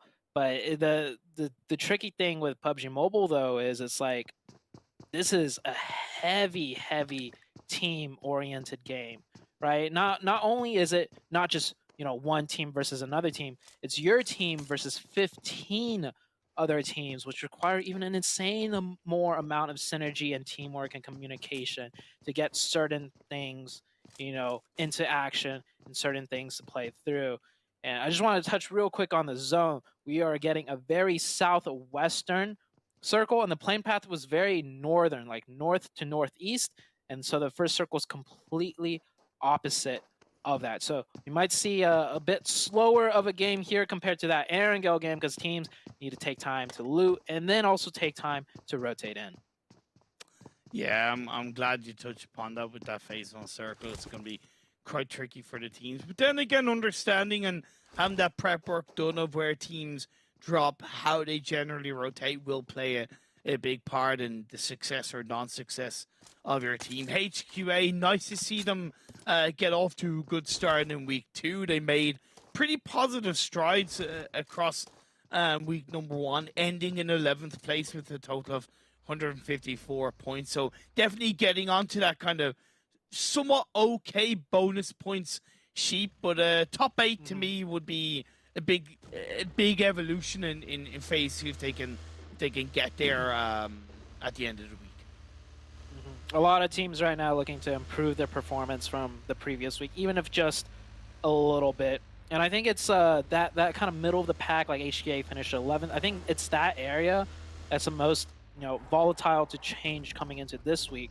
because typically teams around the middle of the pack, you just give them like a slightly better day out of the 5 days in a week, and they could be potentially 3 positions higher because the point spread is so tight just around the middle of the pack area. It is. So just a little bit increase in performance could mean the difference of potentially like 4 bonus points going into the grand finals. And I suppose that's why from day one, everybody across the desk, Hot Juke, Seven, Sandstorm, you, me, SPAD, it's always been that every single game counts, right?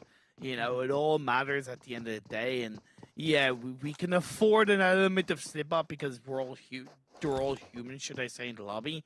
But when you're looking at this kind of format, there's no real time for preparing for the finals. There's no real time for, you know, it's okay if we perform bad this week or this day. We'll make it into the finals, no problem. 2 out of 3 super weekends. It isn't really going to cut it too much with this format. I'm so glad it's that way. I'll be honest, it honestly like would trigger me sometimes when a I team get that. just does like terrible, and then it's like, well, we made the cutoff, so it doesn't matter. And then like they do really good, and it's like, well, great for them, but it's like, what about the team that did good both weeks, but this weekend you just got a few more zones or you got a little bit luckier? It's like it just never felt right or fair to me. But I think right now with this new format, it's the most fair it can be, because I think everyone can agree in a crazy game like this Battle Royale with so many different factors involved that's constantly changing, the number one thing that we should be judging competitive teams off of is consistency. I think players, viewers, analysts, we could all agree that should be the main deciding factor. And with this new system, it rewards that consistency very heavily. So it's like, I think this is the most, in quotation marks, perfect format that we've had so far when it comes to, you know, PUBG Mobile. That's the beauty of the esport. It's constantly evolving, constantly looking to get better and better, more entertaining for the viewers, more competitive for the players, and of course offering the fantastic prize pool money across the line. This game is continuing on. We are 7.5 minutes plus into this game. Phase 1 blue zone is starting to close in. The center of the circle is around those South Tumasera hills. We have, for the moment, 4 bros still locked in to that Tumasera high ground south hillside. I would arguably say that they need to look to spread a little bit further down south. Otherwise, they could get caught off guard a little bit. You have Knights a little bit to the north of them, and HQA a little bit to the north of the Knights. Yeah. One team that's playing in this round is back-to-back that I kind of want to touch on, this being a new week. I think I heard the Dust saying something like, can they become the back-to-back-to-back? Well, for me, I don't think the back-to-back is back yet to become the back-to-back-to-back. Jesus, man, that's confusing, but I Does that make sense? Just about. I've had to use a lot of my internal memory of my brain, but I just about got there. Yeah, so it's like back-to-back is not back. No. Because if they were back, we would see them be the back-to-back that we're used to seeing in the grand finals, which could make them become the back-to-back-to-back. But since they're not back, they're not going to be the back-to-back-to-back as the next circle shifts. And it centers right in the middle. And I think it's a good shift for everybody else. Can we have some kind of count of how many times Ute said back in the last 2 minutes, or even just back-to-back in the last 2 minutes? I wanted to do that just once. When it came to my mind, I was I gotta use this. I'm not gonna say it anymore. It hurts my brain to say it that much. As we do see Nate get knocked for APHELION. Taking a look at the minimap. Oh, that is way far in the north between Execute 19 Esports and APHELION. This is not a good spot for APHELION. They are sandwiched between 2 teams right now. And yeah, I get that the phase 1 circle notably kind of quite heavily down south compared to a playing path. But arguably, the likes of APHELION, 19 Execute within reason shouldn't really be getting caught off guard like this. You gotta be able to utilize that experience in a more cohesive way and adapt to it as it goes. Yeah, okay, APHELION have only lost 1 player, Surprised it's not Clown? No. No hate intended, just, you know. Come on. Sorry, man. He has tended to be the meat shield, Clown's you like, know. not this week. Not this week. I'm gonna bring it back this week. I'm not gonna be the first one down. Speaking about first one down, back-to-back loses 2 players to a push, I believe, actually, by Yeah. Angry Amateurs. Back-to-back had this position, so they had a defensive advantage, and Angry Amateurs, I just called out Amateurs last game. I was like, sticking true to the names is why they're called the Amateurs. Yeah. But if the Angry Amateurs just took down 2 back-to-back, what does that make back-to-back, Imperio? I'm putting you on the spot here. It makes them front-to-front losers. Oh, No, I don't Okay. mean that. I don't mean that in a Yeah, I super know, I harsh know. way. I Obviously, put I have you- a I lot of put you on respect that. for the look. No, I'll always flame a little bit, but it's in no Uh-huh. way personal. I really hope that, of course, that they continue to find their form throughout this week. Number 2 as I scale things back. Nova putting a bit of pressure on towards the side of Ace of Spades. Already down 2 players in their own right. The final 2 players are completely separated from each other, not really worth going for any kind of defensive play. And Nova in their own right, it's nice to see them getting, you know, a little bit down and dirty early on into the game. 7 noted from game 1. I was happy to see it as well, if they're able to continue that aggression and play into the later rotations a little bit more strongly. Yeah, Nova will be on the right path. yeah. Oh, Wall Street Bets. Yep, perfect. Wall Street Bets getting into a fight with Execute. Now, this last week towards the final days, Wall Street Bets started to win almost every single, like I'd say 80% of all their gunfights. So coming into this week, are they going to keep that momentum up? And they are taking one with Execute. They got the opening knock. The shimmies back and forth. Execute's actually going to go on the aggressive, but G1 gets one. Probably gets the second, too. Yeah, that UMP. Too strong. Execute continuing to falter as they did last week in Wall Street Bets, continuing to rise up. Wall Street Bets just playing the team game. Start as they mean to go on. It's been an absolutely fantastic glow up through the first week. Like I noted, finishing up in 5th place, picking up a chunk of bonus points leading into the finals, and finishing off executing a good way of this game too is a good start to the week. But the next circle shifts and it goes massively down south. We are looking at a Chumacera Hills possible finish inside this game to the day. Yeah, this Miramar game is kind of weird, to be honest. We got a lot of fights nowhere close to the center of zone. And then the teams that are all around the center zone, they're all spaced out in a way where they're not engaging each other. It's probably due to the terrain, right? Chumacera, you got the high hilltops, you got the numerous compounds, you got the ridges, a lot of elevation differences where everyone's managing to find some pocket to play in without fighting. So that leaves all the fighting way out on the edges of the zone. So we still got 55 players remaining. Still a full 16 teams. Ace of Spades and Execute just down to solos, however. But this game ending, I would say, even though we're into the late game, we still don't know what kind of circle ending and what kind of game we're going to be in for. Because any shift in this Chumacera area goes completely to a different type of terrain, different elevation, hard cover, no hard cover, anything can change. So with any subsequent circle shift. Nice rotation from MEZEXIS playing on the southwestern side of the circle. That low ground, 19E. Come on! At a little bit of a bum mistake. If you take shots, you don't stay in that position for too long, especially when you're somewhat out into the open. Lovely third party from Wall Street Bets. They pick up another one. Janchi is knocked down from his team, but you don't see 24K stop him because, again, sometimes the best defense is some more offense. Now, one of the Wall Street Bets players is going to scale back, go for that revive. Shots from 19E further in towards the edge of the blue. I like this stuff from Wall Street Bets. Confident play, confident movement. Yeah, just fighting their way in. Looking like, you know, kind of the Panthers right now. But that's just because they're coming in from so far away from the zone. Typically, we see them take fights more in the zone. But I like how it translates to not just, you know, being in the zone. They are comfortable being aggressive and confident taking fights even when they don't have the circle. So it's like that foundation of just teamwork and synergy with those gunfights still coming into play. Hopefully they can make it through, though, because the blue zone is starting to hurt a lot, and they still have a long way to go. Here we go, the overall map. This is where everyone's positioned. Yeah, everyone's just kind of in their own little pocket, their own little space. And the next circle is going to determine a lot.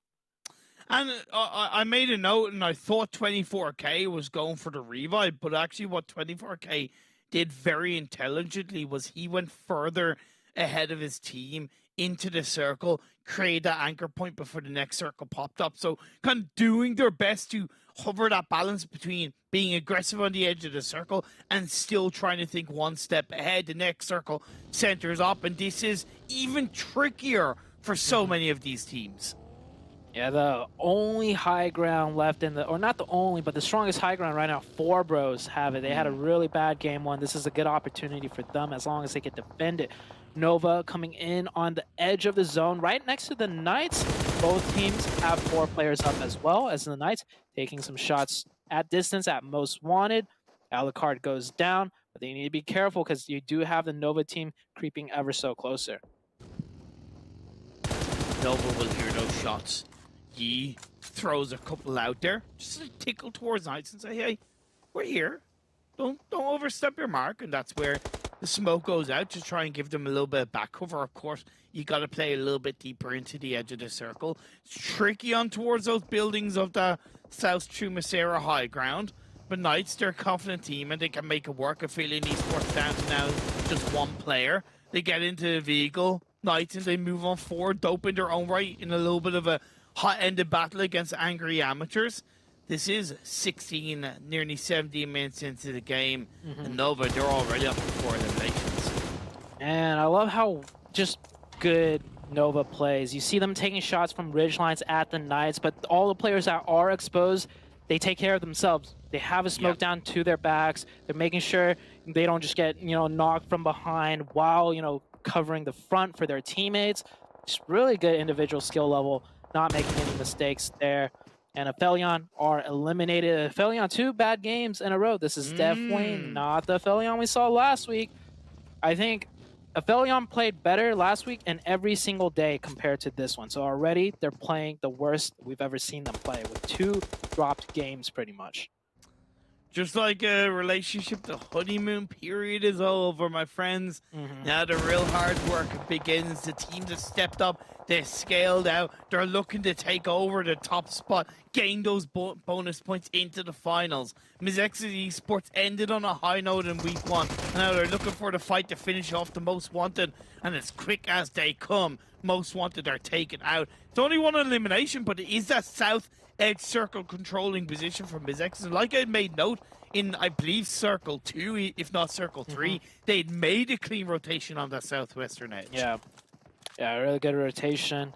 Kind of sets them up, but still, the circle's still so dynamic. Any shift, any direction, and you lose complete control of any sightlines you had, and it's almost like you got to make one of those YOLO rotations. TC right now getting aggressive. They were neighbors with back-to-back for a while now, but it looks like they want to take this fight before the next circle shift comes out. So when they do rotate back-to-back, isn't right next to them, shooting at them or hindering the rotation. They've got a nice little kind of surround spread on them, but they're still trying to find some sort of opening, and that might be the first one. The nade doesn't connect, though. It does do some damage. They may be in the circle, but back-to-back have their backs against the wall. Polo's knocked down. J7's on his own inside the building. Lovely spread by the Chosen. They're proactive, they're moving, they're not giving any kind of inch of breathing space to back-to-back. They're not giving any inclination of where they might be for more than 2 seconds. And this is great teamwork, great communication by the Chosen. They're also aware not descended into aggressively. Molly's here, Nade's here, just to tickle the players from back-to-back. J7's down to, now he's up to 75% health, but more importantly, he hasn't been able to get the revive on his teammate. The pre-fire comes through, back-to-back, they're down.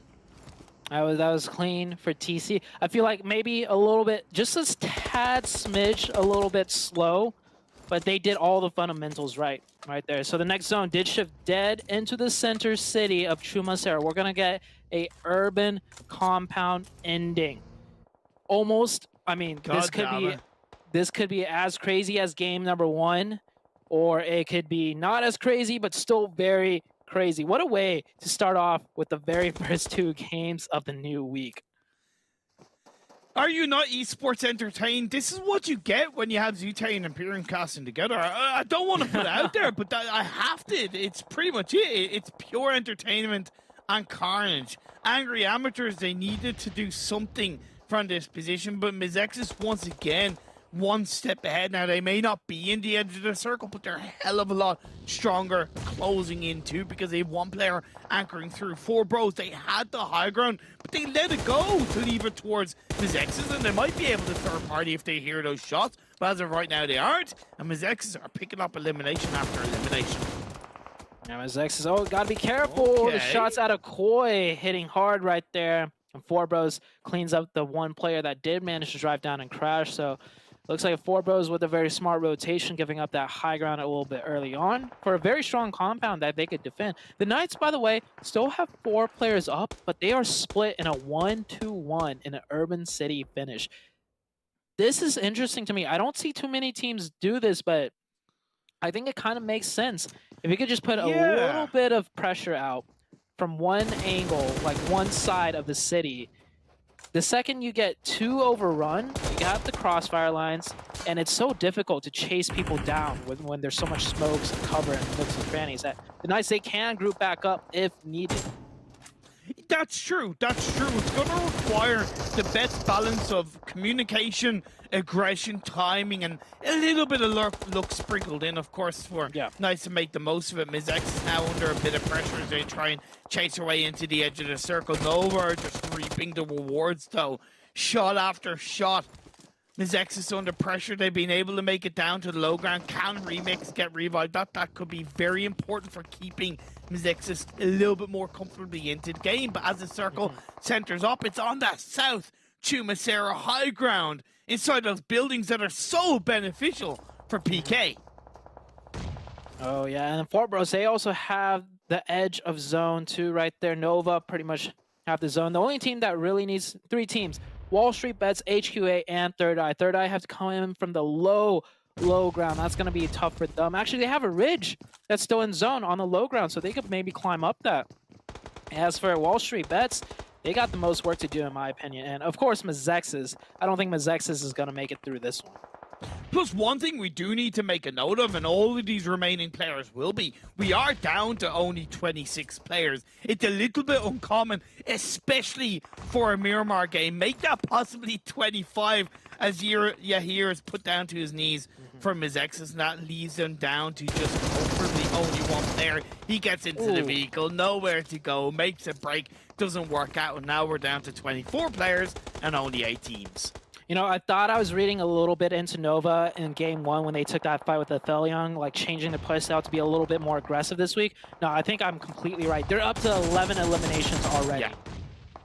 Yeah, it's been a much more balanced affair for Nova, being controlling but still being positioned well and creating those spreads. And like you made note of earlier on, every single player has their back covered with the smoke here, with the smoke there, and perfect communication as WALLSTREETBETS looking to make use of some strong communication on their side, as there's just one player left of Ace of Spades. But let's be fair, he's got the ace up his sleeve. He picks up a second, and as a nade goes out, he whittles down the side of WALLSTREETBETS. There's just one player before it goes down.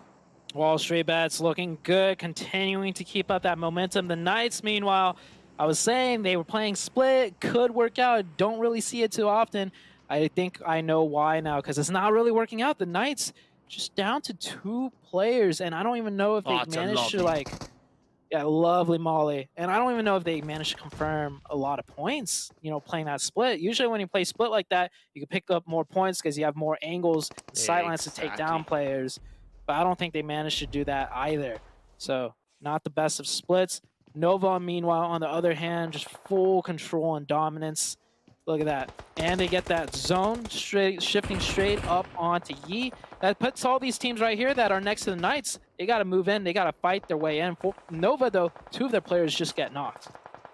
They may get knocked, but they're not down and outright. The revives are potentially there. 4Bros might get distracted by the final player. WALLSTREETBETS THIRDEYE need to make it up the crest of the hill past the likes of HQA and PK to make it into the edge of the circle. It's going to be a battle of the perfect movement between these three teams. Knights are still 2 players in this game, especially the man, the myth, the legend. Coop's still on board. He's further in. Xenox is somewhat on his own. But in his own right, Xenox is not a player to be messed with. Throws out a molly, slows HQA down. The molly connects, and Crystal Pig, he's down to less than half health.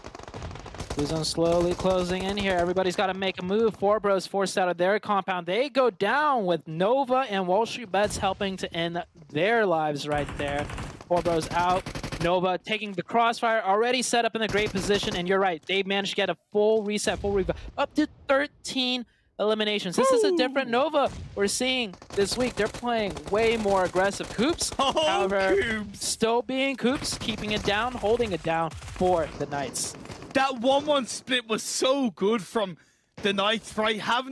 Trying to have 2 players in that building up the stairwell is arguably the worst play to make, whereas having that split meant that when Xenox went down, Coops was able to be there to do something from that. Plays a pre-fire shots around the side of the crate will come on through. A tickle here, a tickle there, switches over to the M4, connects up on towards HQA, and down they go. There's still fight in the old dog left for Coops, but he is going to get taken out by the side of Nova. 3 teams are remaining, Zute. THIRDEYE were able to press up the hill. They dodged the bullets, but Nova are not going to give them any time to move. It's just Baldy WNL on his own, but my God, do Nova make quick work of that team, of that fight, and it's just 1 player left up. It is effectively 1v4 for 24k. The pre-fire shots will connect, trying to go for the confirmation, switches over to the side of the crates within that building, but again, the angles of cover are there for Nova. They didn't get the revive, so it is still only 2v1. He jumps up over, he's able to stay alive, but on the half health, the perfect shot connects, and Nova deservedly take that chicken dinner, Zute. 3,000 damage. This is Nova. Okay, Nova is a very cerebral team. They strategize a lot. They spend a lot of time studying, talking together as a team, what to do. So coming into this week, for sure, if they discussed anything about changing up playstyle or changing up how to approach the new week, this is a team that will make that discussion and they can make a drastic change. There were 3 instances that last Miramar match where they could have waited for the zone to push the eliminations to them, but instead they went out of their way, away from the circle, to pick up those eliminations a little bit earlier, which gives them more time to work with when the zone does close in and start shifting. To put it simply, they're a much more aggressive team, a much more proactive team. Even if they don't have to necessarily do certain things, they are, and they're rewarded heavily with 19 eliminations in Imperium. Couldn't have said it better myself. Let's head to the highlights, then back to the desk.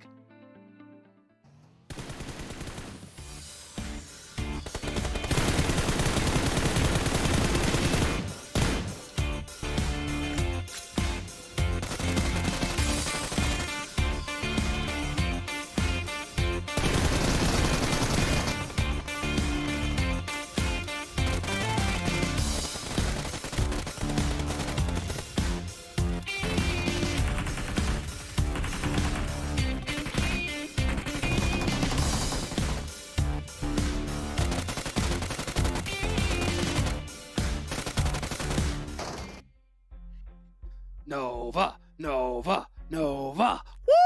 That is how you get it done right there. 19 eliminations. That is the second best performance that we have seen all tournament long. Crazy eliminations, great performance. That is how you get it done. Hashtag Nova Strong in the chat. Let's go ahead and bring up the match ranking so we can see exactly where everybody lined up here on the board. And Sandstorm, 34 points up on top for Nova. My God, 19 eliminations. That is a lot of points to be starting off, especially after the performance that we saw. You know, fell a little bit. They cracked under that pressure in the first game, but definitely not this time. That did not stop them from continuing the aggression that we saw when they took out APHELION in game 1. But this time, they destroyed absolutely everybody in this game. WALLSTREETBETS, really great to see them come back. 24 points at the end of this game. Knights as well, taking advantage when it comes to APHELION being eliminated, coming out with a couple of points as well. So definitely going to be closing the gap on that leaderboard.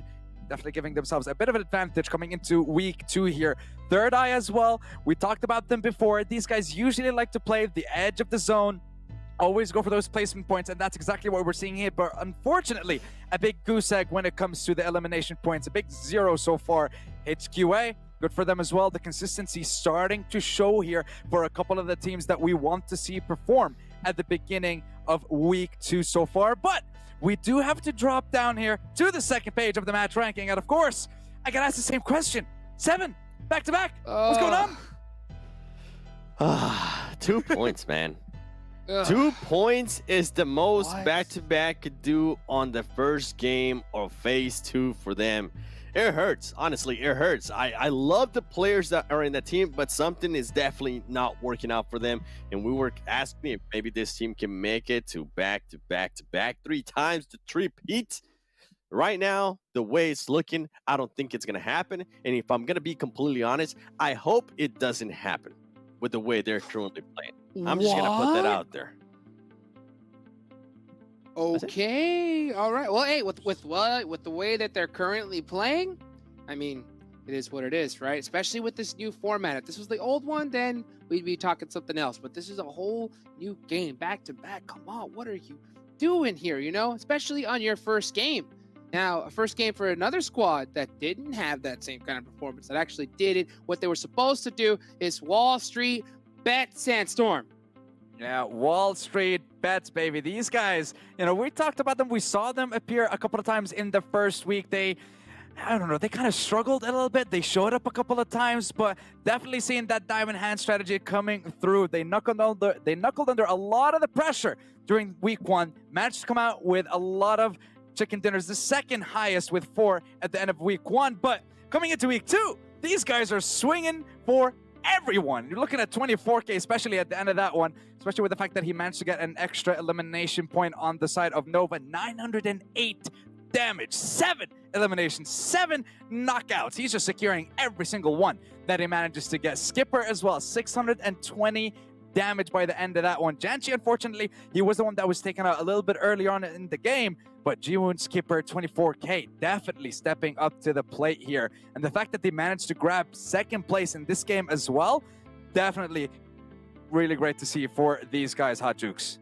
Absolutely. For all you guys cheering on for Nova, WALLSTREETBETS, all the squads, make sure, of course, that you go ahead and sharing that love and using that hashtag PMPLNA. One of your posts could be ending up on here on the show. We could be laughing about it, and we're making fun of it, you know? And hopefully we'll be laughing. Use that hashtag PMPLNA. All right, moving on over. Let's talk about Nova. Let's talk about Nova, because Nova are the first team to win that living match. You see the heart glasses out for 7. You know he's ready to talk about this one. 7, break down one of your favorite teams.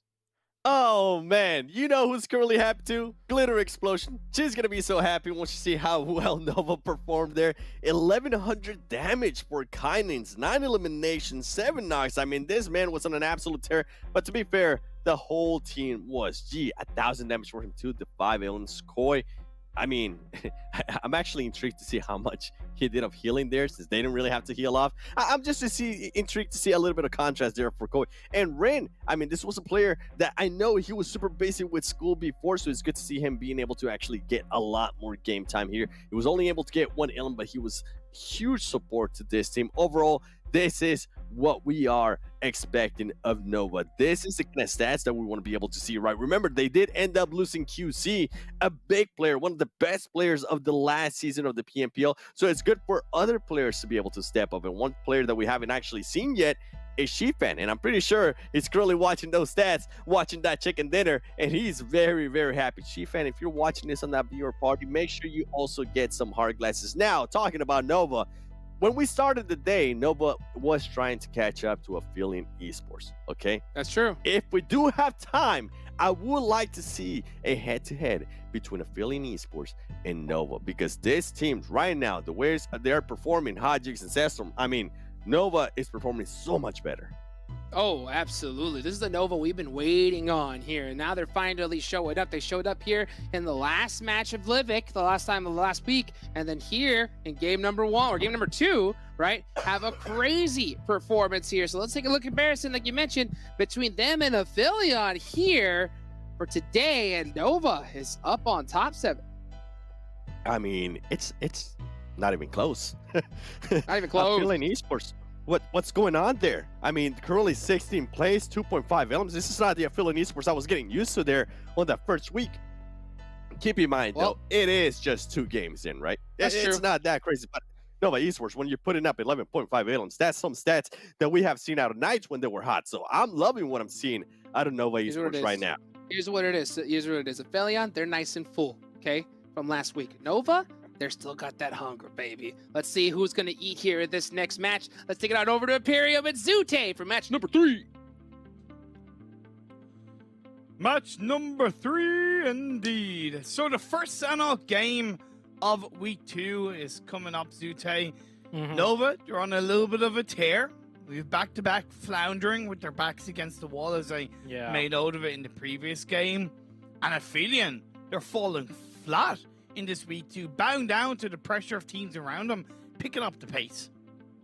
I feel like when you have that good of a first week, like it's too good that it's just, I don't know. I kind of had a feeling that APHELION was just gonna not say like fall flat on their face, which they are, but I was gonna say like the performance was most likely, I thought it was gonna be below average, and it is looking that way right now.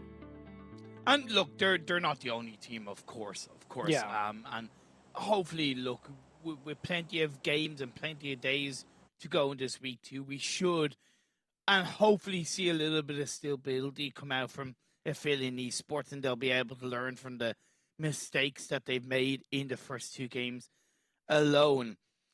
Nice to see PK picking up 12 points in that second game. We see the playing path is on that southwestern side, something we tend not to worry about inside the Sanhok map because of how small it is. But the more important part is picking up that phase 1 circle. Is it going to be a mainland phase 1, a little bit more comfortable for the teams, or is it going to be that vicarious any of the islands phase 1? We'll see very shortly, and it's this might become a southwestern island finish, which is, you know, more of an uncommon circle, and that's going to go towards Nova's benefit as, we got 2 teams dropping here without the Knights playing. I guess Most Wanted and MEZEXIS wants the boot camp location, and Most Wanted, this is a team that is just, they're down bad. Just put it very simply.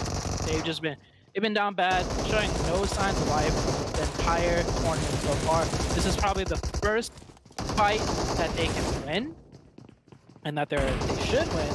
Should become a 4v2 very soon. And they actually get another knock onto 4v1 now. Okay, this is probably the first outright victory for the Most Wanted team now.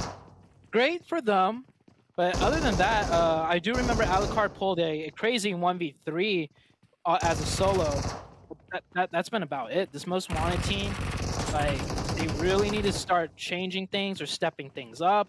And here's a good change. They drop boot camp, another team drops with them, and they could take down MEZEXIS. They could still put up a fight.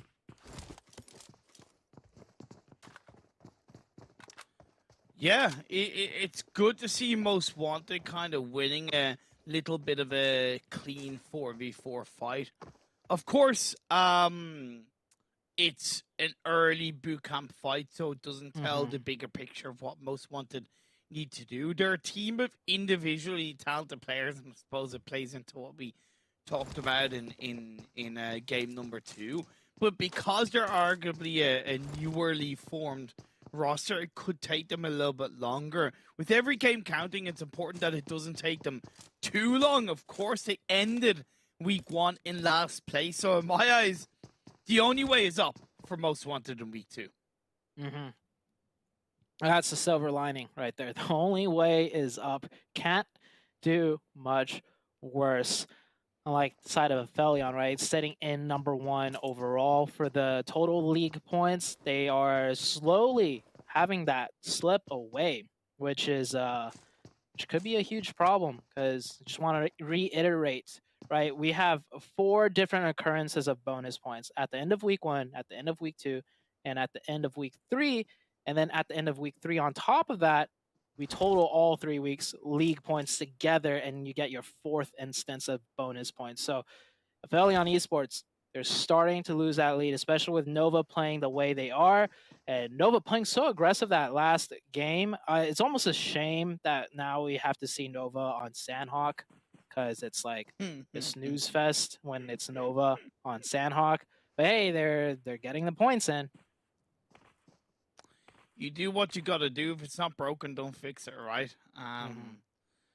Hopefully they get tested a little bit more heavily. This is the kind of circle on phase 1 where it could end up down on the Southwest Island, so it's certainly something to think about. The likes of back-to-backer in that South Bootcamp Hill. You have Star Gaming rotating down on the north side of where they dropped, which was towards the bridge dividing the mainland and that Northwest Island, and they sent 2 players forward, and they're maybe looking for a little bit of a pick off on towards the players in most wanted, catching them off guard as they're continuing to loot up the boot camp terrain.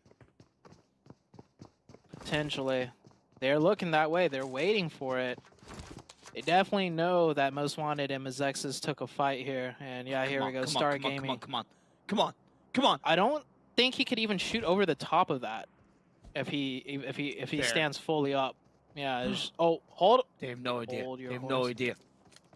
Oh, they don't know. With the DBS, dirty big shotgun in play. One found. But where is the return fire from the rest of the team? You got to make sure that nobody goes down in the form of Star Gaming. Alucard with the DBS of his own. Smoke going out. Sleepless is yet to be finished off. That's an important aspect of this fight between these 2 teams. You have 1 player from Star Gaming, by the way. Bravo is still in the water train of that coastline part. He needs to get up on towards the coastal high ground and look for the off angle on towards Star Gaming. Yeah, he needs to get that flank in before Most Wanted gets the full reset and back safely into cover, right? They got the revive.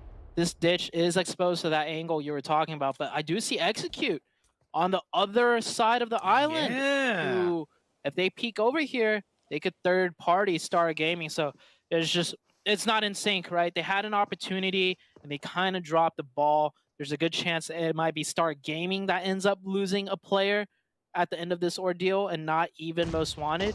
APHELION Esports, you see them in the distance. They're coming over ever so slowly. So Star Gaming starting to look in a worse and worse position as this fight drags on.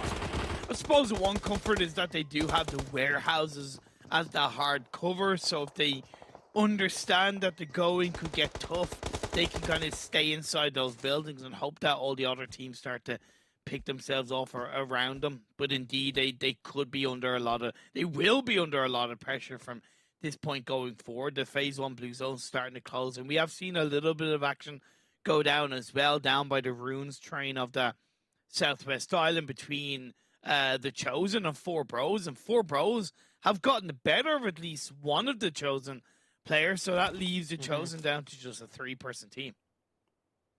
Yeah, 4 Bros kind of not really did a hot drop on the Chosen's position, but they kind of dropped in the midst of the Chosen split. So 4 Bros getting the first elimination. Don't know if they're going to manage to pick up the rest or not. As APHELION coming ever so closer to Star Gaming, and I think APHELION took some shorter shots because Star Gaming is definitely aware and looking back that way. Korean barbecue lovers against Dope in the city right here. And Korean barbecue lovers, they had a strong start in their first game, and now coming back onto Sandhawk. Let's see if the Korean barbecue lovers can really prove they're a different team this week. The 2-2 split from Korean barbecue lovers, and even the 2 players that are down inside the buildings of Painan are quite heavily separated from each other. Arguably, they need to create a stronger angle of pressure. You can see Acer is much further back. Kwon could be the player that could be the difference maker for his side.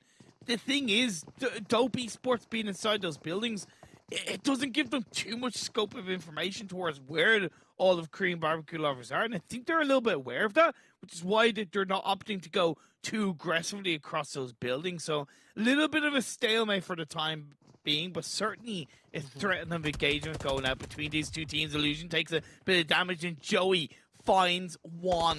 But the follow-through needs to be there. Like I said, Quan could be the difference maker. He makes it down the hill in towards the wall side, opens the building. At the two-person team, they go for the breach with the DPS and the UMP. They get the second. The trade is there. Can another one come through? Knock. Yes, it was Sam and Quan. Got taken down. A two-piece from Casper. Yeah, now it's a 2v2 all of a sudden, but Alexi goes down, Acer manages to get that one, 2 versus 1, and Joey from the other angle comes in and wraps around, and they will get the finish, but they did end up losing Sam. I thought Sam was gonna make it around the corner or have some sort of cover because he was near the building, but that's honestly not a bad trade at all for Korean barbecue lovers. Yeah, losing one player for 4 points, that is way above how they were performing last week. Considering they had a riskier split in that engagement, they did use that split to the best of their advantage, having those angles in play, and credit to Joey for kicking that off, Quan following suit. So yeah, I'd say overall a strong engagement, and hopefully we see more from Korean barbecue lovers off the back of that. Phase 2 pops up, it goes up towards the northeast, which does play into the favor of a mainland finish. However, the threat of that Northwest Island or Southwest Island in play is still on the minds of all of these players. Yeah, if it hard shifts to the southwest, we'll see like one of those bridge endings on Sandhawk, which could get quite crazy. I do see a lot of teams not really moving with this shift because, you know, most of the teams were on the northern side to begin with as 19 Esports. Unfortunate for 7 running into a player of the hit list. Might have been camping right there. 19 Esports playing a little bit too split, I would say, scouting that compound by himself. WALLSTREETBETS close by in the distance, nowhere close to the center of zone, so WALLSTREETBETS might be looking to just take some third-party fights here. Well, they would have heard the shots between the hit list and 19E, so they will be alerted to teams being around that vicinity. And nice to see HITLIST kind of picking up an elimination without losing a player. One of the weaknesses from week 1 that I found from the HITLIST was their inability to really win team fights. They'd hold solid positions, but then they'd be bulldozed out of that position by a team. Failure to really kind of hold that ground. I hope we see that improvement in week 2. Definitely. And Nova getting really close to Korean barbecue lovers now in Painan. I think Nova knows that Korean barbecue lovers are still there because they saw the fight with Dope. And chances are Korean barbecue lovers tend to like to, you know, stay around Painan and control that area. So even if they don't hear any audio cues or visual cues, Nova always a very experienced team that does their research on other teams and other teams' tendencies. They're approaching it very cautiously. Now, it doesn't mean that Korean barbecue lovers can't surprise them still. So that might be the next engagement coming out. Everyone else playing very slow, very quiet. Here we go. Nova doing their scouting here. Doesn't mean that they know there's an enemy team here, so they could loot the boxes and they see which players it are, or it is. So they know it is the area where Korean barbecue lovers just were and fighting. Try to caution Nova. I believe a couple of nades went out in that region. I don't know if it's from Nova or Korean barbecue lovers. 2-1 split for KBBL with 2 on the southern side of Painan, 1 on the northern side. That could be very effective for them, but it seems like they might opt to send all 3 players over to the other side of Painan. I do like this from Korean barbecue lovers because I think often it's quite easy for teams to disengage away from this area, and I think it can be an effective holding position in the first couple of circles because there's no guarantee that the circle is going to go up north. There's no guarantee that it's gonna go in the way that you want to up towards that North Painan Hill. As it happens, it has shifted heavily up north, but they can still play from this Painan position. This is going to be very difficult, though, for Korean barbecue lovers to go up north because I see back-to-back taking control of that hillside, and there's no way back-to-back is going to be able to move downhill because everyone else, like boot camp's completely taken. Everyone's sitting still there. Back-to-back will be camping that southern side. So we'll see what Korean barbecue lovers decide to do here. I see one of the Nova players. You guys can't see it on the map or the screen, but he's actually taking a vehicle and flanking all the way around the southern bridge to drive up the hill, the backside. But oh, that was a very sloppy cross. I think he should have known. With the team camping the other side of the Painan, they're gonna cover the entire riverside.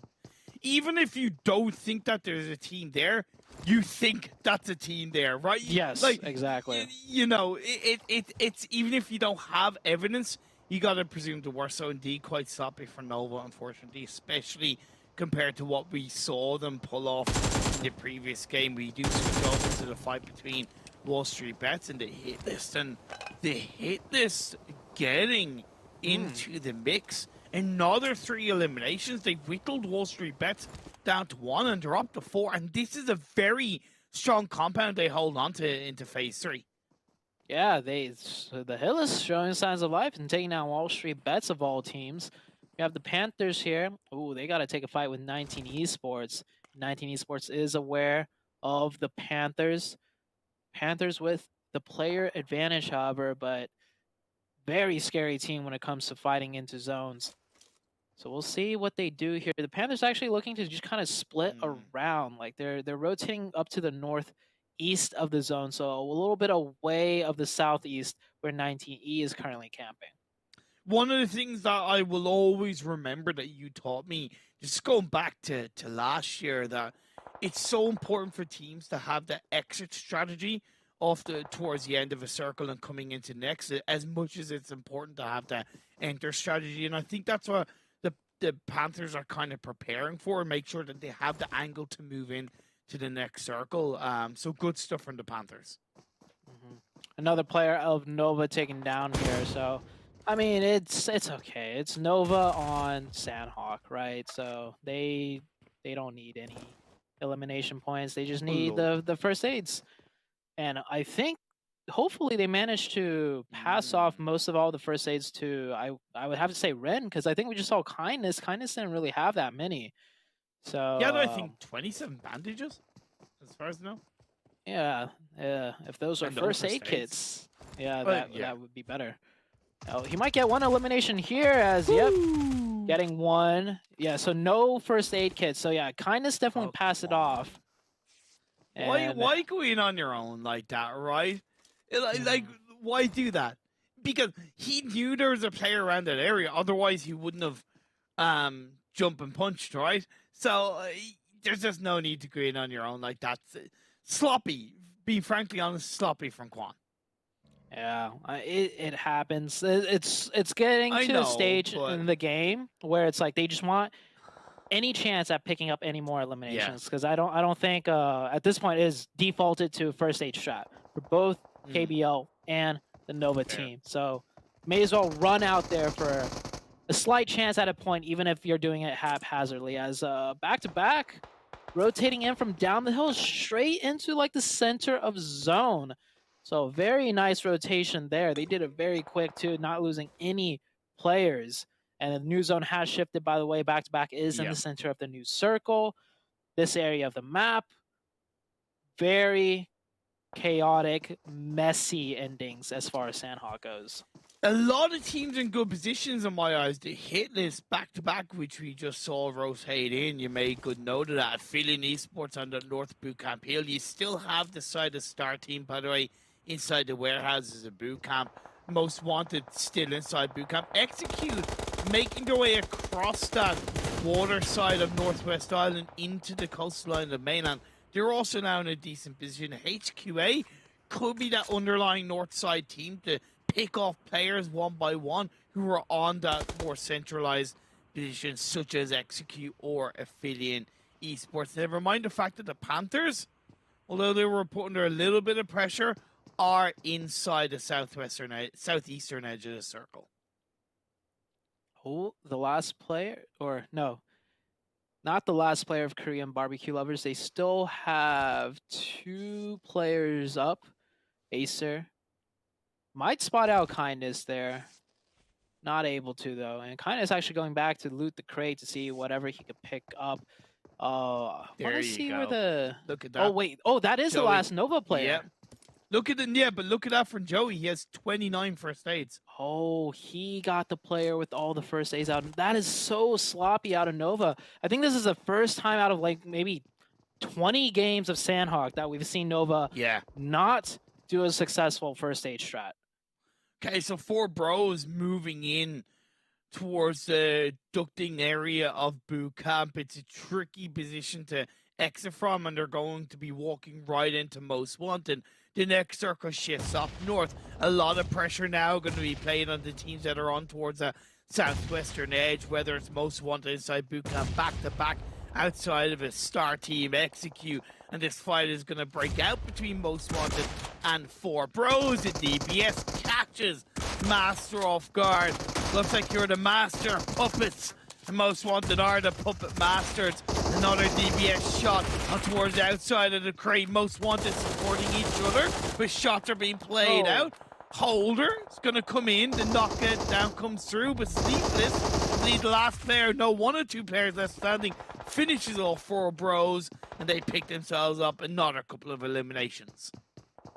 Good job from Most Wanted, picking up whatever eliminations they can. They should be looking for first aids at this point. There's no way they're going to make that cross safely, as the circle has shifted way far away from them. Even back-to-back has to move here. They have their vehicles to kind of make their next little rotation up the hillside. APHELION Esports holding the top of the hill. And before all this chaos goes up even higher, I just want to say, Joey got caught by the last Nova player. He got shot in the back, and Joey, Korean Barbecue Lovers are out. So those 29 first aid kits are not going to come into play. So mutual destruction by both of those teams. Could the last player Nova pick up all those first aids? Will he be able to get there in time? Time will tell. No, he sorry. went out too. No, yeah, Nova went out too. My body, I just checked over towards the map feed. Yeah, you're right. Nova Mutual went down, destruction, but the mutual destruction indeed. Boot camp hillside fight breaks out between back-to-back and APHELION. Both teams are tickled down. Star team looking for that third party. You also have Execute out of the mix now. They are eliminated from this game with only 2 eliminations. We also lose another, as Most Wanted are out of here inside the boot camp train, but picking up 6 eliminations, not a bad result for them. I would arguably say a step in the right direction. Oh, did Clown not spot that player? He was sticking out like a sore thumb. Maybe Clown was more focused on a different angle, but that does let Star Gaming crawl up ever so closer to back-to-back with 4 players still up. We have APHELION, HQA back-to-back, and Star Gaming all on this hill. The Panthers trying to make their way in, might get eliminated. And same with the HITLIST. The HITLIST, though, however, have 4 players. You see right there, beautiful overhead shot of what's happening right now on the battlegrounds. Tell you what, my money is on any team at the moment is HQA.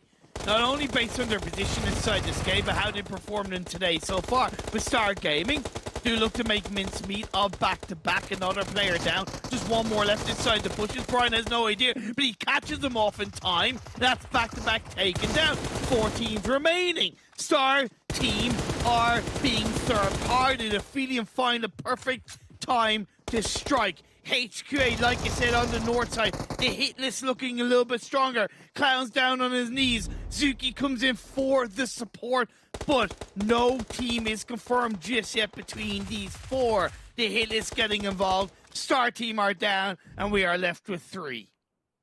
And APHELION Esports, they could get a full reset and keep 4 up. Same with the hit list, I believe, in HQA. They have a strong position, but they're down to 3 players. It becomes a 3-way standoff for King of the Hill. I like where Trick is, by the way. You don't see him on your screen, but Trick is holding the off angle onto HQA to make sure they don't get third-partied if they overcommit into this fight. So very good fundamentals coming out of the APHELION Esports, covering all their grounds, and they have the advantage, so they don't need 4 players here to keep back the hit list. Woo! Down they go. The breadcrumbs have been left on the board and APHELION Esports are in for the play. A return to strengths from this team that topped the standings in week 1, but the hit list are not to be messed with. They have yet to really find their flow when it comes to team fights, but Arch able to stand tall. And all the while, by the way, HQA, they may have suffered a knock, but they haven't lost the majority of their players. They still have 2 strong. APHELION down to a solo. The hit is possibly going to get back up to a duo. So it's 3v2v1. The fundamentals were there. The execution was bad. That 3-1 split by APHELION, perfect. But how they pushed and took advantage of it did not go well at all towards the end. The hit list will get a reset up to 2 players. It is, like you said, it's going to be a 1v2v3. No, HQA not going to go for the revive. A little bit too risky when it's this late into the game. So it'll be a 1v2v2. And Trick, I don't think he has any meds, staying at below 50 HP around. He is in the edge of the circle, though, and that's an important aspect when it comes to the late game of Sanhok. I appreciate the fact that HQA aren't going for the revive. So many other teams would, but they are going for broke. They know exactly where he is and around the side of the rock. APHELION are down. 2 teams remaining. The hit list looking pretty good inside this Sanhok game. And they connect. It gets 1. It gets 2. Just 1 more player left. One on his own. But that's going to be 1 down. They took a little bit too much of a push too early. And we're left with a 1v1 in Sanhok. Jack G against Quan. The pre-fire around the right side of the rock. But it's going to be the side of the hit list picking up the chicken dinner. The hit list finally showing up. This team has been around for a while. They managed to pull it off right there. That 1v1 got really close, and I think I saw the hitless player did actually step into a molly. He was on fire, like literally on fire. But that peak with the UMP melted the last player out of HQA, and they take that win. Ultimately, though, I feel like that should have been APHELION's win with the way they set everything up. Fair. But they botched the 2v1 onto HITLIST. I think we saw the Clown run in on his own, and then his teammate, something that I've started to notice on Sanhok, by the way, it's not the best of ideas to jump on the rock to surprise your opponent and shoot down on him. Because sometimes the rocks are so wide that it's hard to look all the way down onto your enemy target. And the enemy, I mean, you're just standing wide up in the open for even other teams to take shots at. So APHELION Esports, that was their game to win, in my opinion. But they messed it up. But congrats to the hit list. That's a huge win for them, especially coming into a new week now that all the points have reset for week number 2.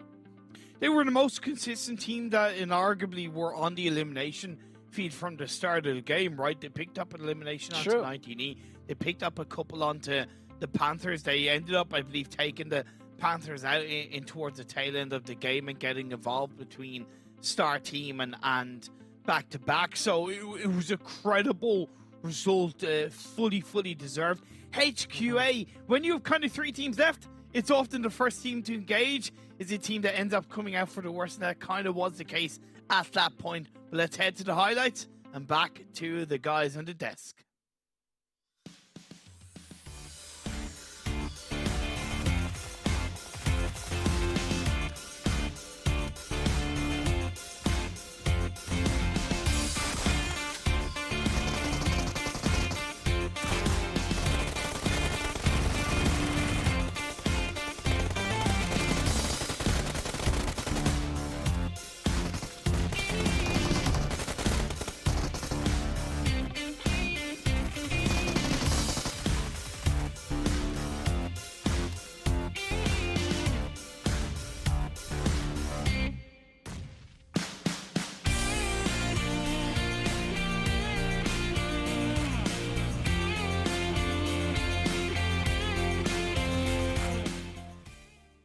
And the hit list, get that last chicken dinner. My boy Jack G with that beautiful name. 3v1 on the HQA to get the dub. That's what we like to see. Also, I think for the first time in this PMPL fall split, Nova does not get second place. Does not get second place. Can you believe it? Koi, where were you? Where was the first aids? Where's the first aids? Take a look at the match ranking and see how this one all lined up. Again, hit list crushed it out the gates. HQA putting up some nice numbers on the board, but man, 13 eliminations? That's what we like to see, 7. Yeah, that's absolutely disgusting, by the way. This team has been performing so far today. We'll get a chance to talk about them a little bit more here coming up. Also, HQA as well. And the big question mark earlier was APHELION Esports. Yup. We were wondering where they were. Guess what? They decided to show up, and in the best time, because on this first page, we don't see Nova anywhere to be found here. So great stuff. And then another big question mark, I mean, for a lot of us here, Sandstorm, was back-to-back ever going to show up? Guess what? They kind of showed up a little bit here with 9 points. Yeah, I mean, look, 9 points, sure, but 9 points isn't really going to help you when it comes to the overall leaderboard at the end of the tournament. But yeah, sure, good start for this game. But considering it's their second game of the day, they need to do a heck of a lot more if they want to compete with the best of the best when it comes to the tournament so far, which is what we're seeing from APHELION and Nova, who came out swinging earlier on in the day. But maybe talking about them a little bit too much. I'm not going to say it's a cast or curse or anything like that, but, you know, we're not going to go over that. We are going to go over the second page of the match ranking, though, as we can see. 19 Esports and 4 Bros with only 4 points. The Chosen, they started off strong today with a couple of points, but now they're starting to fall back a little bit. We're just going to scooch right under Nova. Dope Esports, again, one of the teams that is quite inconsistent when it comes to their performance throughout the tournament so far, but they really have to start showing up as well. WALLSTREETBETS, they managed to get second place in the last game, and like we said before, these guys show up in one game of the day, and then somehow they just manage to completely disappear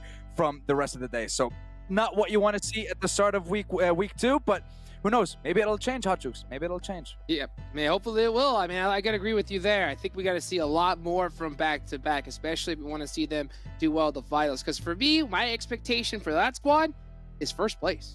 To be the back-to-back-to-back. It's nothing else. It's not second, it's not third. I want to see them there, especially with what they've done in the past. So, and I think they want to as well. And if they want to get that done, they got to do a lot more than what they're doing, even with just 9 points. Let's take a look at the top damage and see exactly where they're lined up on the whole leaderboard here of this damage. And the hit list, 2,000 damage. Jat G really clutched it up on that one, Sandstorm. Yeah, everyone was on their list today. 2K plus damage with 13 eliminations at the end of the day. APHELION, who did kind of drop the ball at the end of the game, but still putting out some good numbers. And like we talked about them before, their consistency is always top 4 or bottom 5. That is always what we see from these guys, and it's because they tried to pick the best time to go for the fights. They try to pick the best time to be aggressive. And unfortunately, at the very last couple of moments in that game, not really the best from what we've seen from them so far, but still good to see them again keeping up with that consistency. Korean barbecue lovers as well. Nice seeing you guys. Decent amount of damage, 1.3k with 6 eliminations, considering I believe it is their second game as well of the day. But again, they need to do a heck of a lot more. Most Wanted, though, we talked about it on the desk. This is a great start for them, and especially you mentioned it as well, Hot Jukes, the way that they were able to escape the fight after getting those 4 eliminations earlier on. But I said they needed to use that position. Once they secured boot camp, once they got those eliminations, they had a huge advantage over a lot of the other teams, but I didn't really see them swing for a lot of them. I didn't really see them try to go for those eliminations, try to get those points by the end of the game. And then moving on to the second half, again, we're just going to scooch right over back-to-back this time. 3 eliminations, good for them, but still need a little bit more. Star Gaming, have to give them a shout-out, though. These guys didn't really perform well at the beginning of week 1, but slowly and surely we are seeing them start to climb bit by bit when it comes to these games. So I have to give them some props at the end of that one. But Hot Jukes, this is only the second. This is only the third game right now. Sandhawk, we expected more from Nova, but I think we need to give them a little bit of a break, I believe. Maybe especially, well. maybe mostly. Okay, all right. With how they performed in that last match, I guess I'll give them a little bit of a slide, just a little bit, you know. 7 saying, heck no, we want to see more out of them. Hey, let us know what you guys think. Make sure you use that hashtag PMPLNA. And for those who missed it, at the top of the show, we talked about how squads that performed bad last week need to perform well. We compared the hit list and Most Wanted. I really liked how Most Wanted did a heads-up play. Notice the Knights weren't playing in this one, took boot camp. But the team that really popped off was the hit list. Ain't that right? So 7, I know you wanted to break down their stats. Why don't you break them down for us? I mean, they popped off, and they popped off because of that man there towards the front, Jat G. So far, the team, I mean, this is the stats for today. 1400 damage, 8.5 elims a match, 24 average survival time. If you would have told me that the HITLIST was going to be able to put up this kind of performances after the atrocious performance that we saw out of them on phase 1, I would have been like, you're crazy. You know what? Just give me some free UC because you just said that. No, I mean, this team is finally showing up, and it kind of sends me back to something that Sute said last week, which kind of stuck to me, and that was that if JG was in a better team, I wonder how much better he will perform. So you know what? You know I like to be that guy. So I'm just gonna throw that out there again. Sute, I'm with you, Sute. I do wonder what JG would be like if he was in a much better team. Hey, you know what? I gotta say this: JG is an all-star, and that is a great question to say. And I hope we'll throw a little bit of reverse psychology on the other teammates to say, you know what? Oh, you guys are gonna say that? You're about to find out today. And you know what? Show us, baby. Show us. We want to be shown, okay? All right, next up, let's talk about HQA. I see you got them glasses on, Sandstorm, as we're headed on into Myanmar, dude. How you feeling? Excited for yet another one, but you know, this I do have to go. You know, the plane's got to take off and someone's got to fly it, you know, so I got to get there. But before we do, we got to jump into HQA's stats. We saw them perform in the previous game, and this time, Faker, 1,271 damage by the end of that one with 4 eliminations as well. Very good performance from these guys to be showing up time and time again in today's games. I mean, everyone's stats are just stacked. Cross, 800 damage. Crystal, Pig, and Kiwang as well with 600 plus. Those are the kind of stats that you want to see from these guys, especially with the fact that they managed to get themselves a couple of top 3s in week 1. They managed to get themselves a lot of points as well as a chicken dinner, I believe, on Miramar, which is where we're going to be heading next as well. Unfortunately, not able to close out that last Sandhawk map, but who knows? They might surprise us in the next one as well. So very excited to see, and you know, I gotta go. But apparently, Hot Jokes, we got another surprise for the guys. Oh, yes, we do. I'm doing that Shiwong pose because that's how you get it done. But you know what? Let's take a look at the overall leaderboards and see where everybody's lined up here after this phase. Ooh. This is for this phase here. HQA, 41 points at the top, Sandstorm. Yeah, 41 points leading the charge without a single winner chicken dinner, but HITLIST hot on their tail with a game in hand as well, and only a 1-point difference. Nova Esports 39. They could have bagged a lot more placement points if they didn't. I mean, they were right when Zute and Imperium mentioned they were a little bit sloppy when it comes to Painan, but we do have to scroll down a little bit and look towards that second page. And you know, I mean, we've seen the Knights in a similar position in week 1-7. Do you want to get your opinion on it? We're just going to leave back to back for now, though. Not in a similar position, I wouldn't say. I mean, they were to the point where they were still, even though we went to the second page, they were still not here. They were way so I would say I'm trying to be they're nice, in a bro. much better position, considering that they've only played 2 matches. Some of these other teams have already played 3 matches. I'm going to be looking at you for bros. You definitely need to step it up. Yes, sir. Well, let's go ahead and take it on over to our casters, Imperium and Zute, a.k.a. Impute. I was wondering when that was going to be brought up by Hot Jukes. Impute in the house for game 4 of the day. Look, you might as well lean into it at this stage. And I'm leaning into HQA and the success that they've shown in day 1 of week 2. Like, when I think of PUBG Mobile Esports North America and kind of going back to 2019, late 2019, early 2020, HQA have always been there, but they've never really hit the grounds that maybe kind of Nova, PK, other players, other teams have hit, including yourself, of course. Is this going to be their season? Is this going to be their year?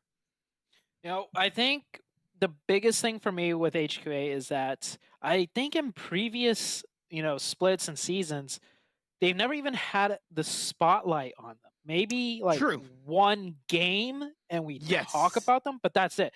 Now we're kind of talking about them more of a long-term potential. So this is definite improvement when you're starting to get like a more of a spotlight, as in like does this team have what it takes? Before it's just like they're always kind of just there. Like we do have 20 teams playing. Not everyone could get a spotlight or even a glimpse of the spotlight, but HQA, they're starting to get a little bit of it. So that's really good to see. Of course, you know, all the teams that have put in that much time and effort, hopefully eventually, right, something will click, something will mesh, and they'll start showing up, like Nova and the other star-studded teams Yeah. that we have. By the way, I was just laughing at the fact that the image for Faker was a player from Yala. That's not the case, by the way. It's not that player. It's Faker from The Chosen. Oh. There just must have been a tiny bit of a bug in the algorithm per se. I just kind of chuckled to myself. A glitch in the matrix. A glitch in the matrix, indeed. Yeah, you're dead right about HQA, and it's nice to see them getting themselves featured, right? You know, because us as kind of casters and desk, we always kind of play. Yeah, okay, we might kind of play off what teams have done in the past, right? But we also, it's our job to kind of go based off on how teams are performing, and if a team like HQA are performing consistently, we will definitely feature them. So they have gotten themselves featured, noticed in the high spot. Let's see if they can continue it. This fight is playing out, though. The THIRDEYE team is getting very aggressive, and Star Gaming not in a good position at all. That one player just isolated from the rest of his team, having to deal with two different angles, and he goes down. Star Gaming down to 2 players now, and if you take a look at the right-hand side, HQA, they're getting slowly run over to death. That's the second car knock I've seen. I don't know what's happening over on the HQA side, but they're, as soon as we shine the spotlight on them, they're down to 1 player now at the minute, not even at the 2-minute mark. Or no, wait, we're at the 3-minute mark of Miramar. Seems like the little bit of a caster curse possibly being played through. Just as we hype up HQA, they lose 3 players. Come on, guys! Why you gotta do this to us? You're making us look bad. Making us look bad. Oh, Star Gaming not looking too good either. I think THIRDEYE is going to fully commit to this. I'm not going to leave any of them up. Want to see, though, THIRDEYE. This team did do really well at the beginnings of the first week, but they definitely slowed down. So I want to see them finish this fight without losing a single player. That'll give them a little bit of momentum coming back into the second week. And they're using a buddy system here. That's good, but he's got the M. Ooh, that's 1. That could be second one. Oh, but the Tommy gun is good. The trade comes out. Yeah, THIRDEYE. They shouldn't lose a single player at this point, as, oh, the last player, Huayuya, he's booking it. He is out of there.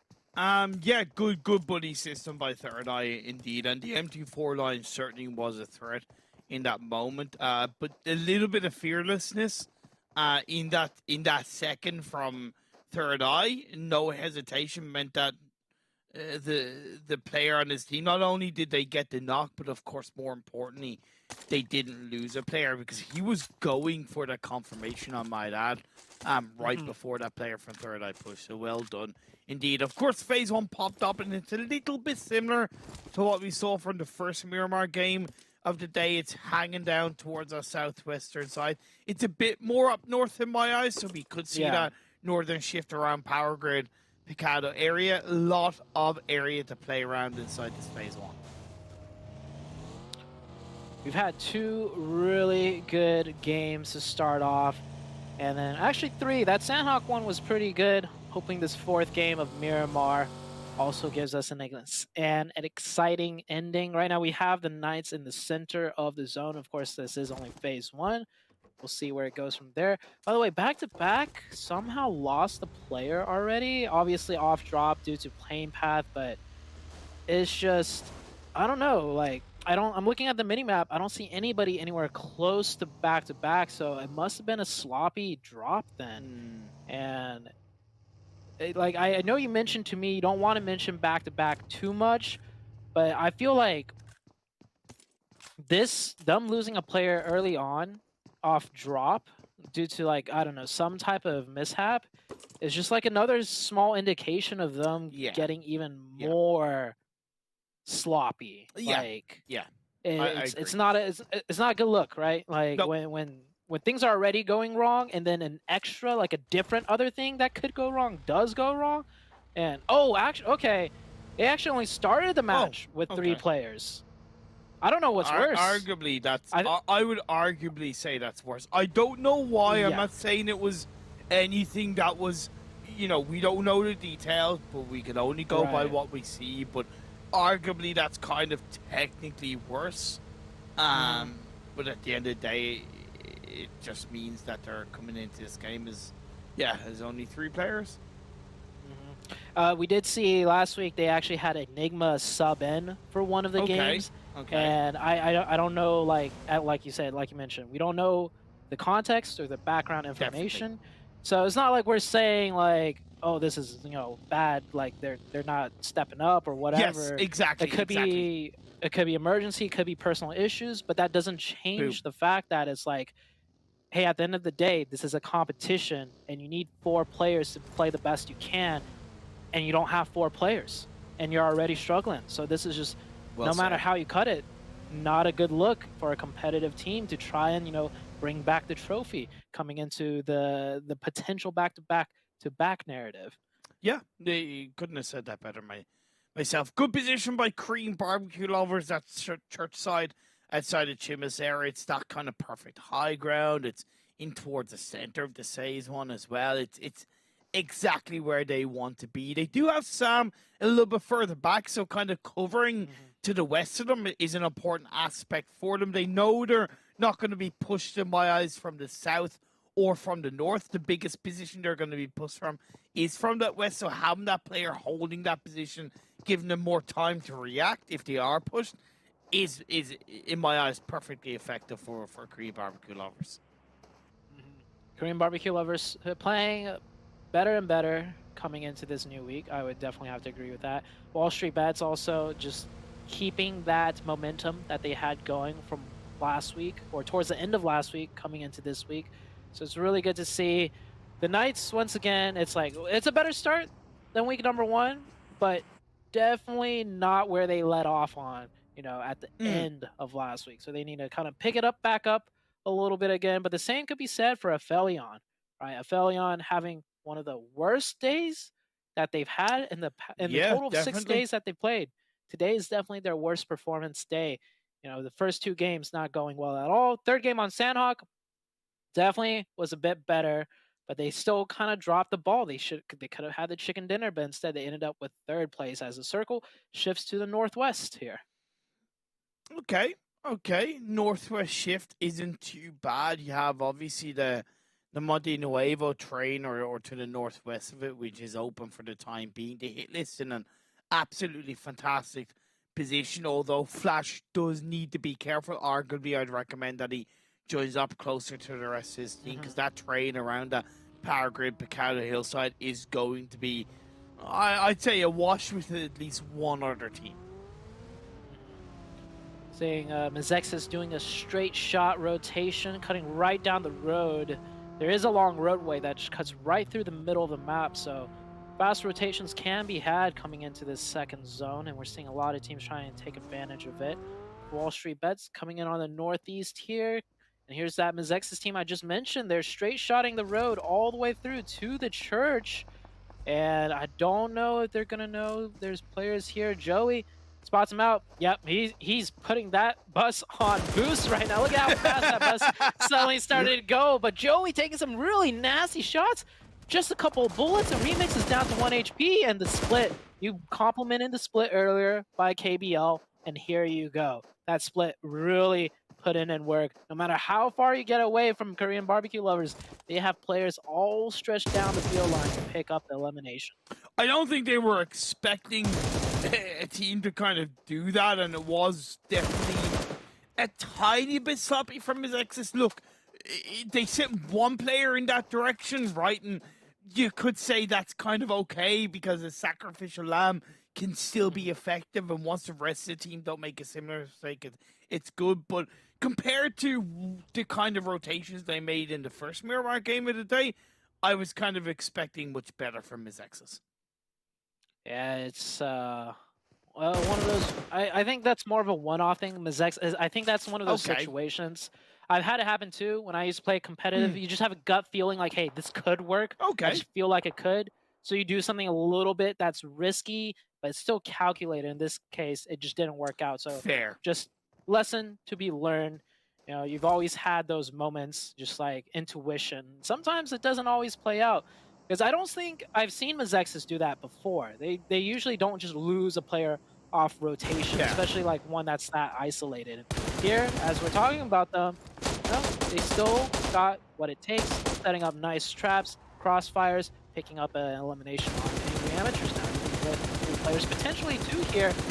Needs a couple more shots to hit. That reload. One more spray. Oh, that vehicle's on fire. Yeah. He's going to have to get out of dodge, and Quintian can move out of the way at least. And yeah, you're right. I'm glad you brought up that narrative of they just kind of went for a play and it didn't work out, and lessons learned. Like I said, the fact that they adapted now as a three-person team, moved to a different position, and are still able to play with that level of confidence to take those shots onto an opposing team is positive stuff from MEZEXIS. We're about to get the next circle pop up. Phase number 3, a hard shift down to southeast, but arguably the best kind of shift for the majority of the teams, because out of the 16 still in this game, without full-on counting, I'd say a good 8 or 9 are in the circle. Yeah, this shift also goes to an area of the map that's more traversable than other shifts. Not too much crazy high ground in play at this point. Korean barbecue lovers with that church position, obviously a huge power position now for the rest of the game, I would have to say. A lot of sightline, one of the few high grounds left. They could take a lot, they could get a lot of info from there. The Knights also in a great position. MEZEXIS getting blessed with that one, centering up on them, even though they're down to 3 players now. And I think Sam is looking to be picked up by Joey. Either that or Korean barbecue lovers are going for a 2-2 split, which I kind of don't agree in that church compound. Versa goes down. He may have the best mullet in PUBG Mobile, PMPL NA, but he's lost his look in that moment, and still not out of the count. And Angry Amateurs are a team that can be turned around on, right? They haven't proven themselves to be the most advantageous team. Plus, that push has been a little bit from a distance, right? You can see Skirp is much further back. The confirmation is pulled through by Rep, and Ace of Spades down to a trio. Yeah, Angry Amateurs, they, you know, I did kind of diss on them, calling them, you know, amateurs off of game number 1 when they did that rotation. I feel like they should have committed to a fight. But here, even with 3 players, they're playing a 2-1 split. So the confidence is there, and honestly, that crossfire sightline worked out for them. They managed to pick up an Ace of Spades player with that split, and they don't just, you know, huddle themselves into a corner. Now it makes the push a little more difficult for Ace of Spades. So very good job out of Angry Amateurs, I'd have to say. I kind of don't get this from Most Wanted. I get that it's the edge of Picado, but to me, like, fundamental rule is don't be in the city in phase 3, right? Unless it's guaranteed to end in there. And because of how flat that terrain is, to me, Most Wanted are going to be in a pickle of a position come this next circle shift. It's going to be a difficult rotation no matter how you cut it coming from there. The Knights playing a 2-1-1 split, so very wide split. Looking confident as, the hit list. They just had a great game on Sandhawk, but this gas prices are too high. They cannot afford this. Nice one indeed, and it seems like they've run out of steam or run out of gas, and losing 2 players is not what you want. I get, like, WALLSTREETBETS did push that garage area, to be fair, where one of the hit list players that was a Jachi, as far as I know. If that's the case and you're kind of playing 3-1 split, to me, don't send another player over, right? It's a little bit too reactive. You just take the sacrifice and you're like, look, you take that elimination, we'll see where the next circle shifts. As it did center off quite nicely. HQA surprisingly go down early off the back of 3 good games in a row. Knights are being pushed by WALLSTREETBETS. Ooh. Good nade. Just straight off the push, instant nade. That's really good right there. Knights do get the full reset though, but Spec coming in from the off angle gets third party by Star Gaming. Knights playing a little bit sloppy here. We don't usually see them lose players like that.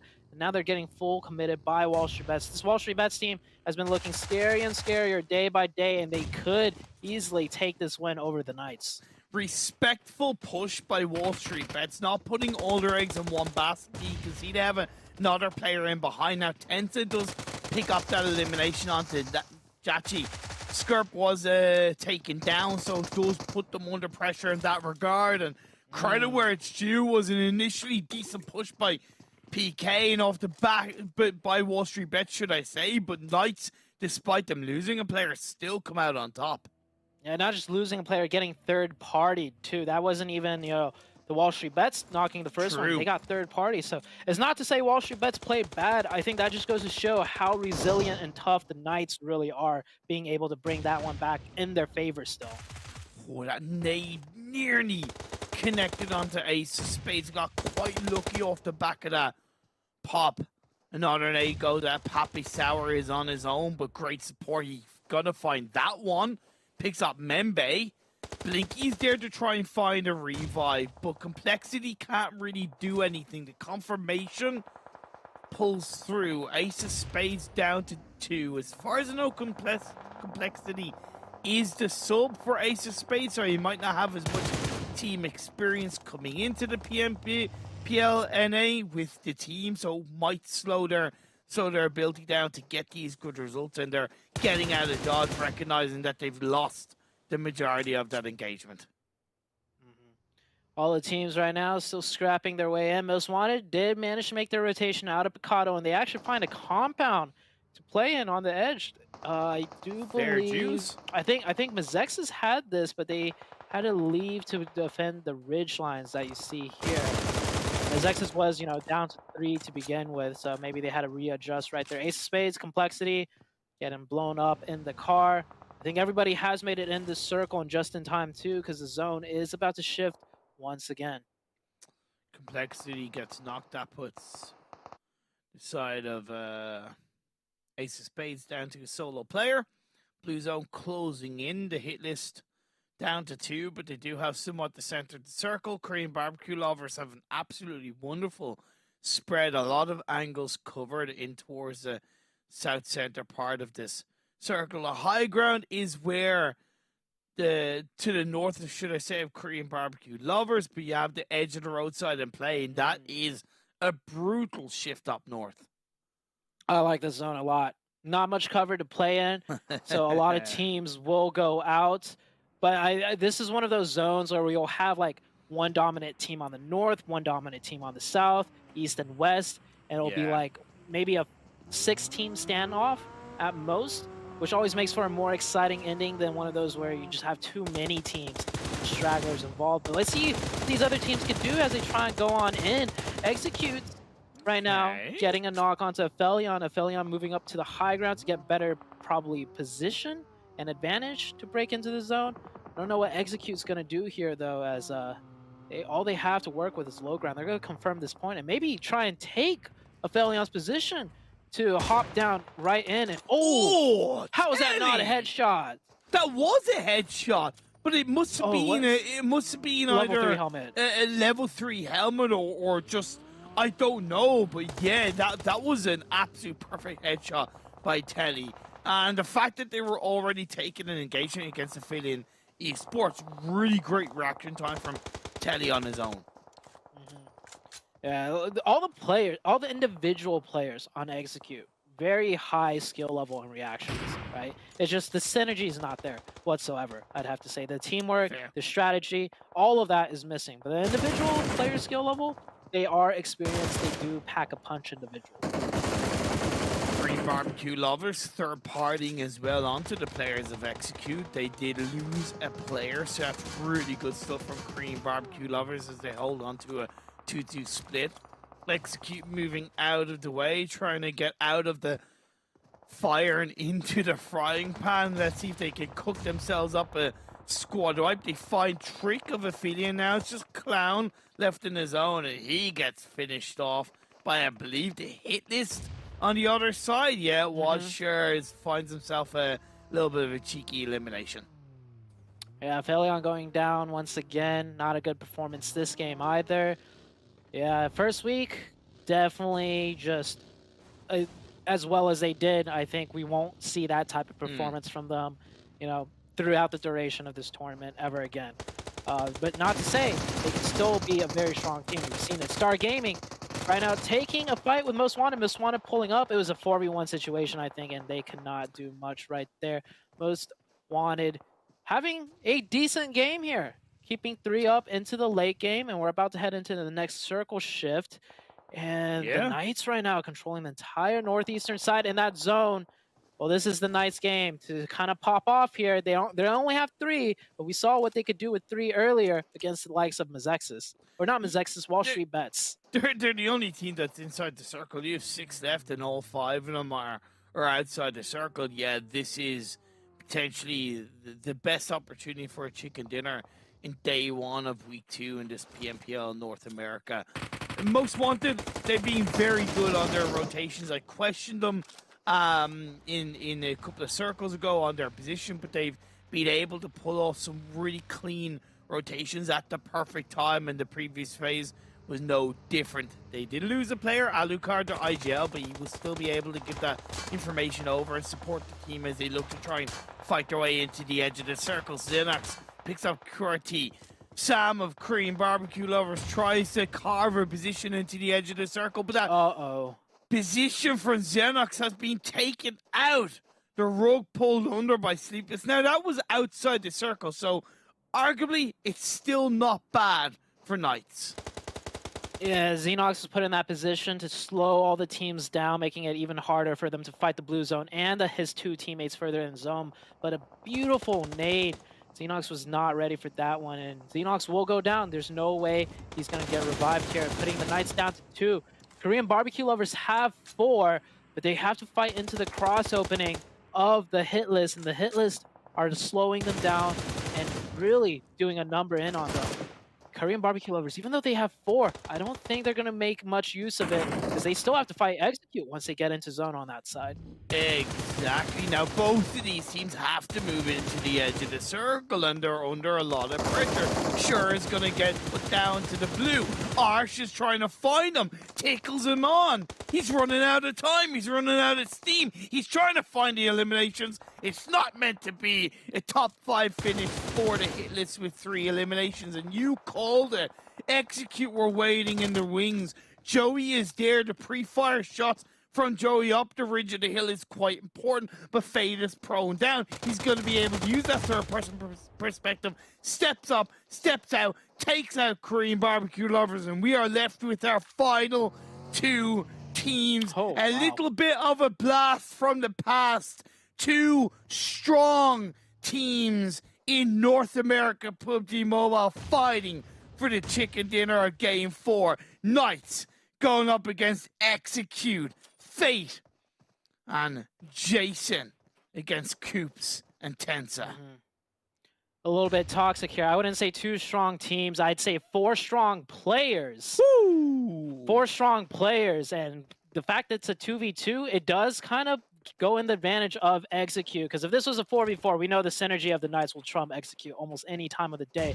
But this being a 2v2, it could be anyone's game. Positionally, Knights do have the advantage with that ridge. Tensa gets the opening onto Fate. Oh, quick trade, Jason! Jason, this player has been the standout player for the Execute team, honestly putting the team on his back, and he is in a 1v1 Tensa, but that nade should be good, and it does connect.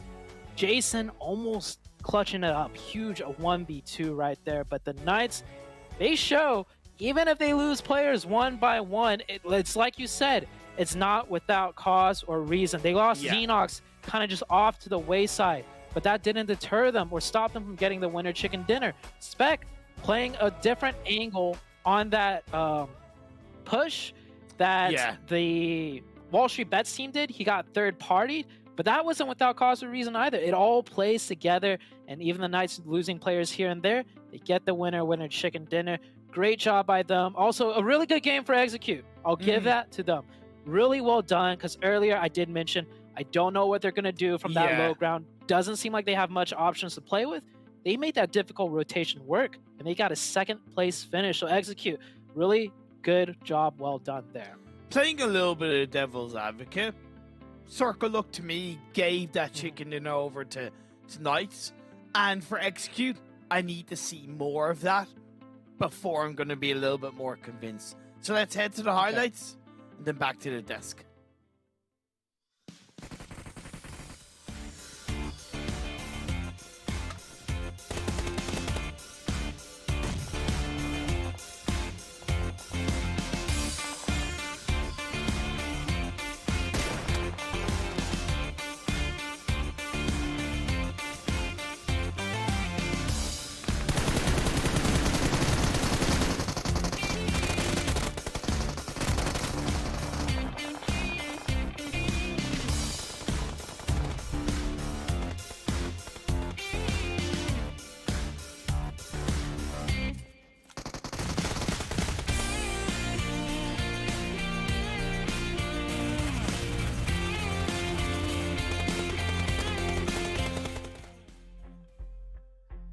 Knights! Woo! At it, that Tensa.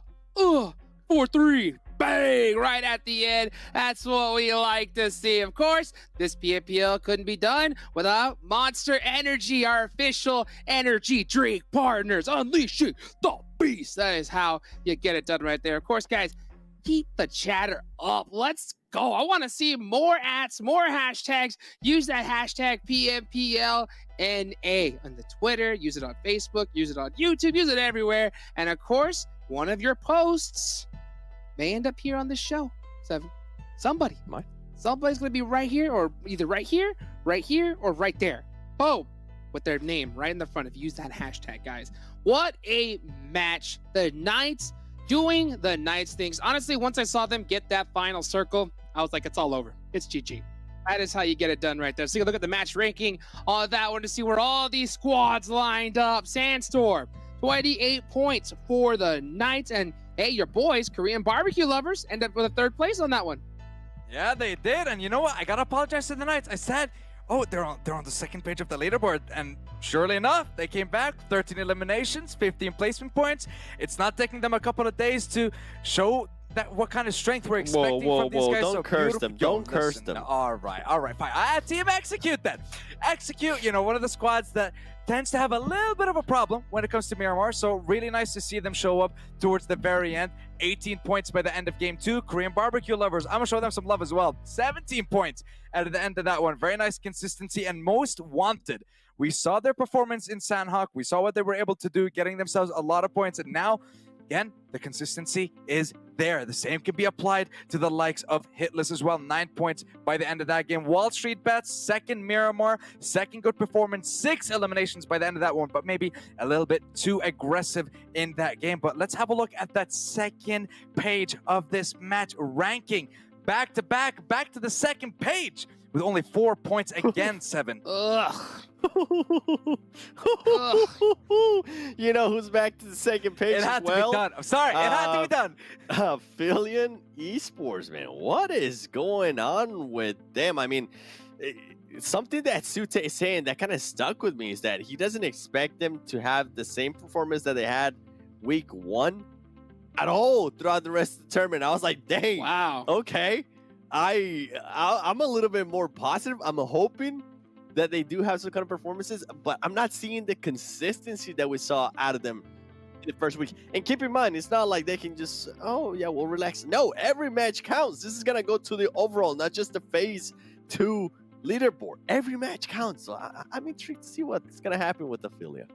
Yeah, I am too. So let's take a look at the total damage leaderboard to see where everybody lined up on that one. Yeah, when you mentioned when it comes to APHELION, you know, I got a chance to talk to some of their players, and they were so excited, so pumped. And I just kept telling them, stay hungry. You know, you did great, but it's not enough. You got to do way better if you want to be the top of NA, and not just NA.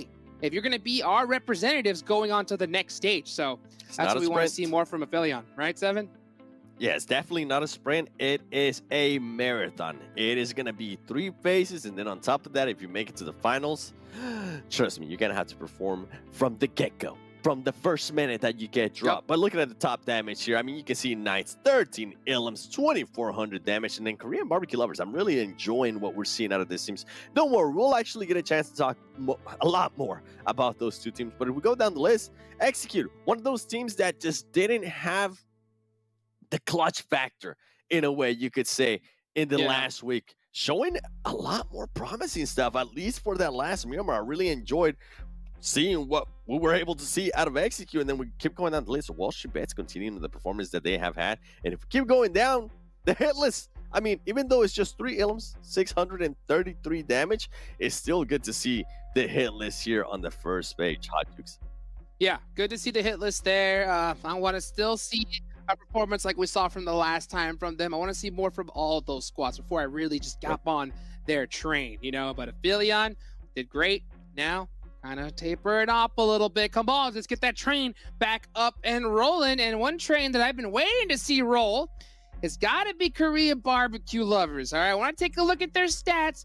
Last time we said, confirmed, that Joey was superior to all of them. But then Acer stepped back, Sandstorm. Now we're starting to see the rest of the squad put up some eliminations. Yeah, every single one of these beautiful people in front of us are stepping up to the plate this time around. You can see the average damage, 1,200 so far throughout the 3 games that we've seen them so far. They will still be participating, of course, in the 4th and final game for themselves today. So definitely going to be looking forward to that. But stats speak for themselves. Average eliminations of 6.3 elimination points every single game so far. I'm loving what I'm seeing from these guys. Not the performance that we've seen in week 1, and they definitely have to show us this again, time and time again. We mentioned it before. We can talk about it again. The consistency has got to be there, and I'm loving what I'm seeing from these guys so far, Hot Jukes. Yeah, me too. Seeing them finally start climbing up that leaderboard. And one team, of course, that we expected to stay at the top, and we have now finally start to see them, is the Knight 7. Yeah. You know what happened there at the end? I got flashbacks. I got flashbacks of Cloud9 Tensa with that nade at the end. It made me so happy. But you know what else makes me happy?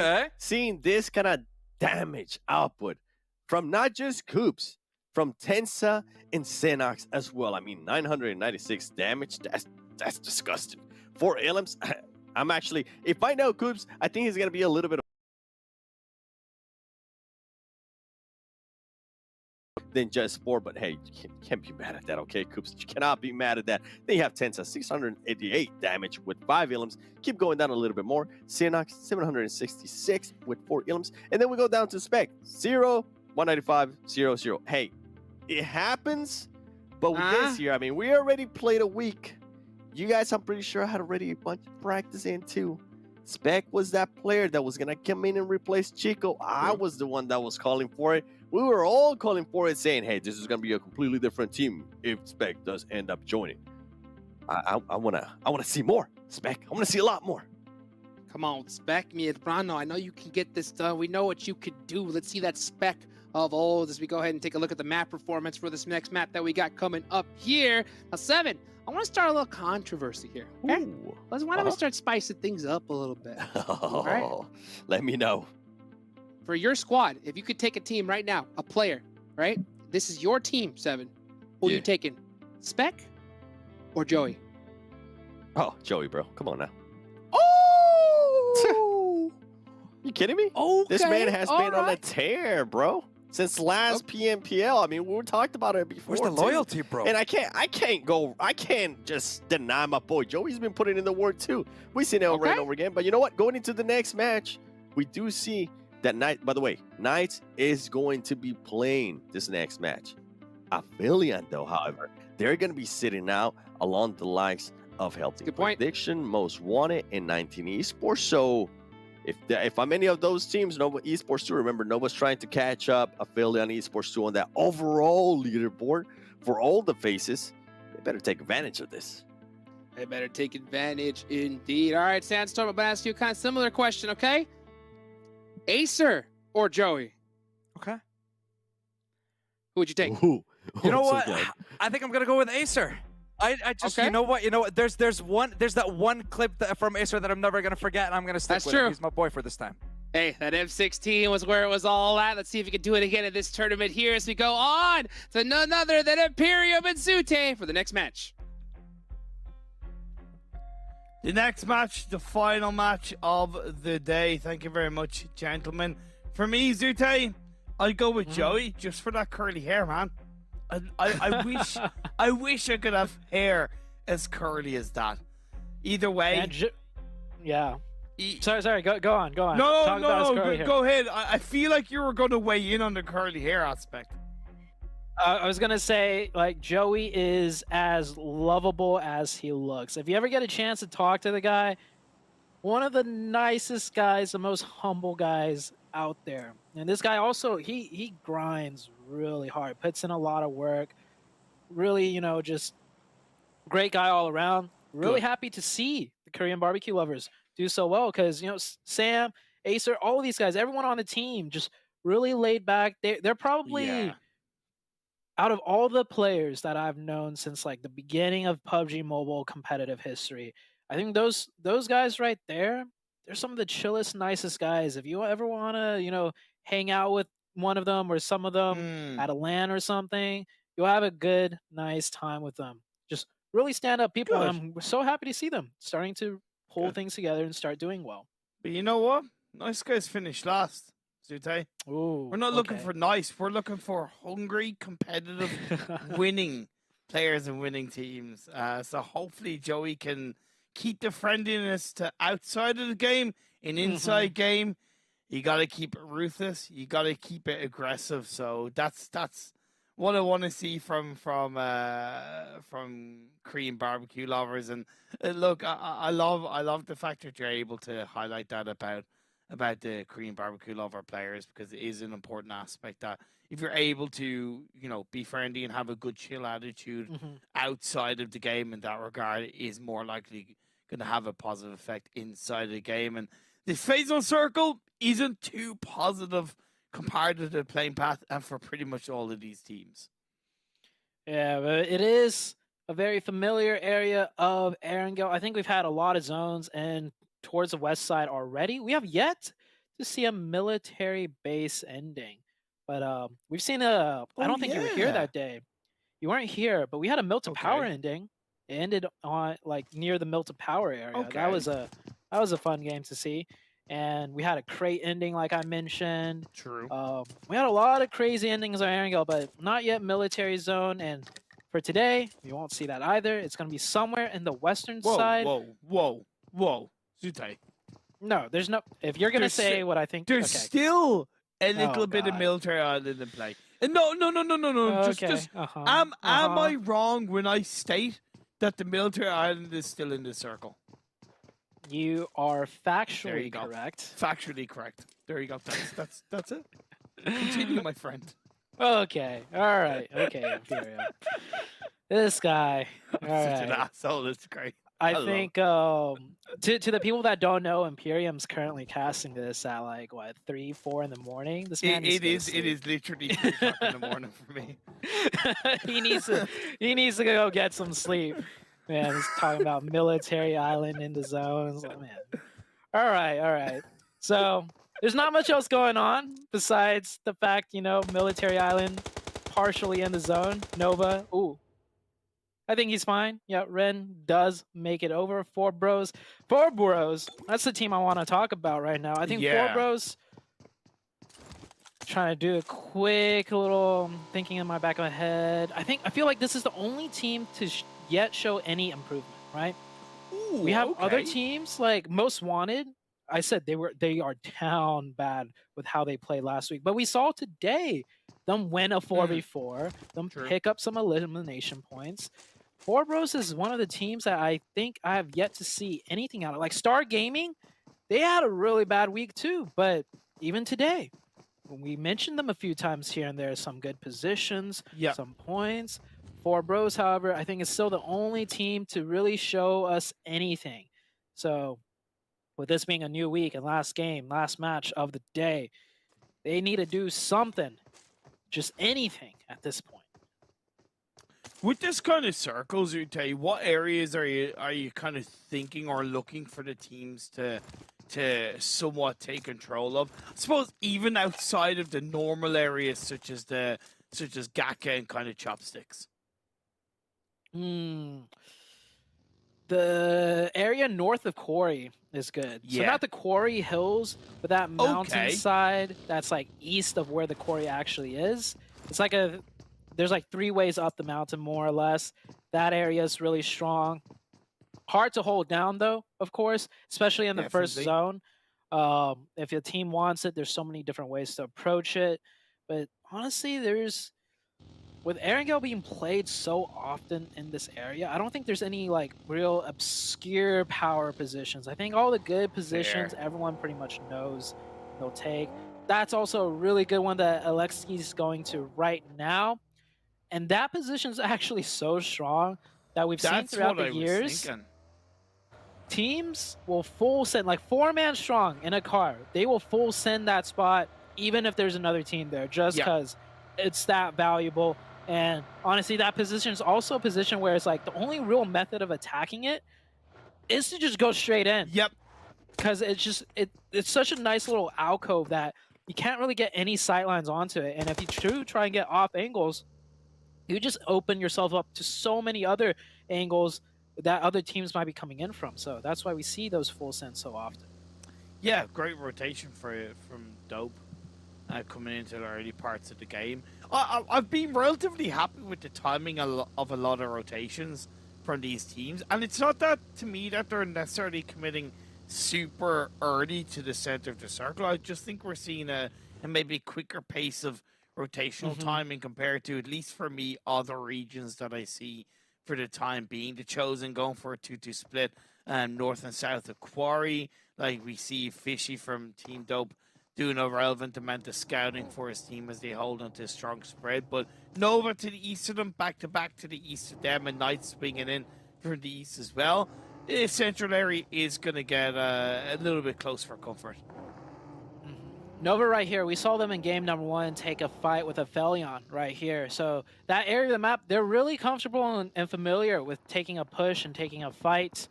So they might just take that position from Dope. Dope playing a little bit split. Hopefully they'll just condense a little bit. Nova's not a team that you want to put up a fight against. Split. And as I say that, Fishy goes down. That's the problem with playing split. Nova always plays split, but their players will know how to disengage when they're caught up by themselves and survive. Whereas, other teams, it's not as easy as it looks. And Dope really proving, or Fishy right there proving my point. He goes down. He almost made it out, but not in time. You could say he was a small fish in a big pond. Thank you. Good one. I'm here till about till about 3:30 in the morning. A few teams still yet to really make their way into the edge of the circle, and if anything, hanging on into the blue. That's Star Gaming, THIRDEYE, MEZEXIS, and even a little bit of the Panthers, as well as actually Execute and Ace of Spades are starting to get very close to each other on that northern edge of the circle. Back to back now with 4 players. They did sub in Enigma right there. So hopefully they'll have a better showing here, especially this being the last match of the day.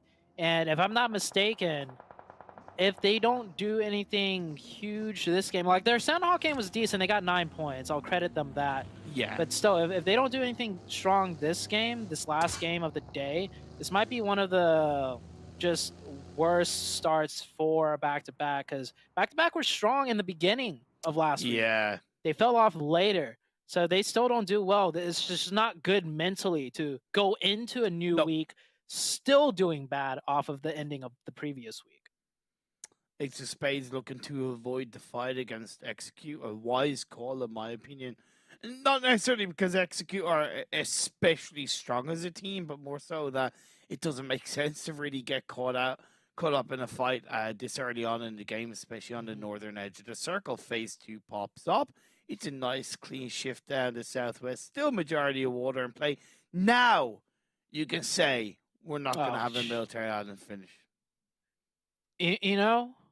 That line right there on the southeast, that might touch just the tiny grains of sand of Military Island. Yeah. Suppose you're giving me a taste of my own medicine, aren't you? CK? It's, I mean, technically, right? Yeah, It's yeah. in the zone. You know what? Touche, sir. Touche to you.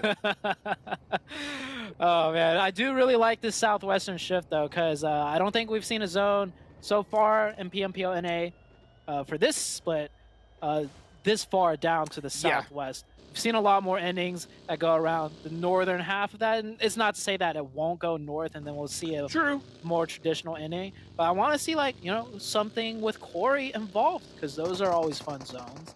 Or maybe even go further down south to Ferry Pier, or west to like the area of Erangel that doesn't even have a name, the west side of Quarry.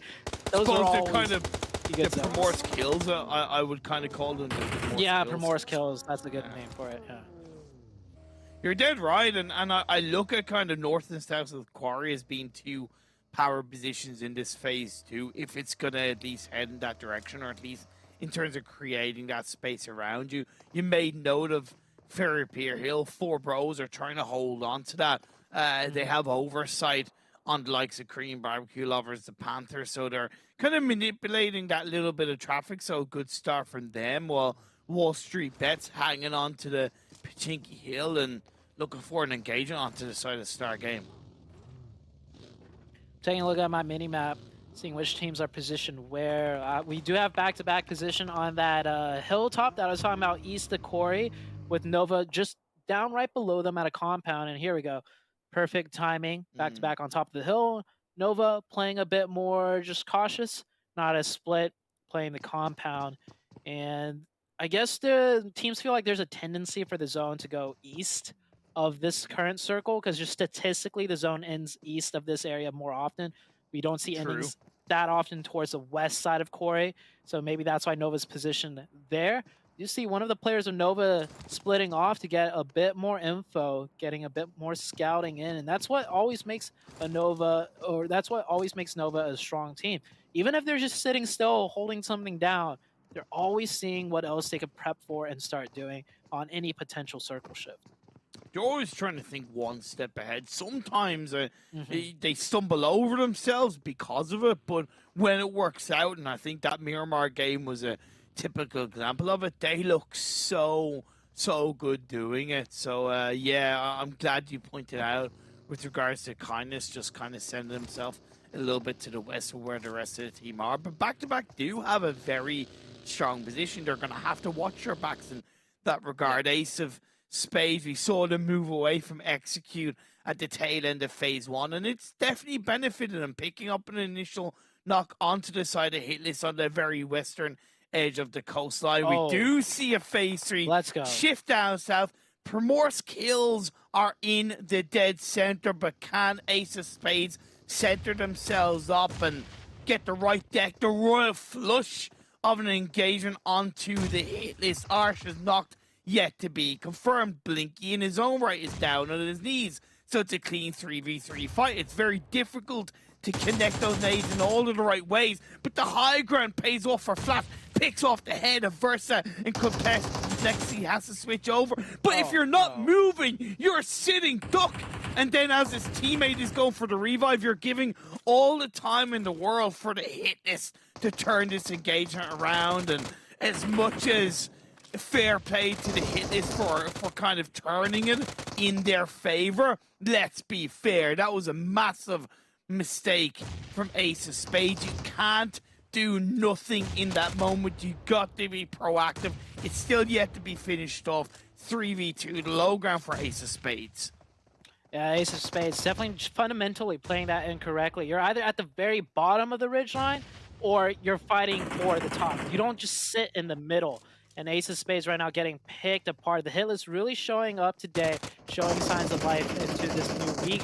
Love what they're doing. Pick up 4 eliminations. Honestly, they got a little bit unlucky in my opinion. They should have been able to revive Arsh, but that other nade to confirm him was pretty much like a homing missile, just completely eliminating him. But on the other side of things, Execute and the Knights, it is all down to Fate. Fate in a 1v2 situation.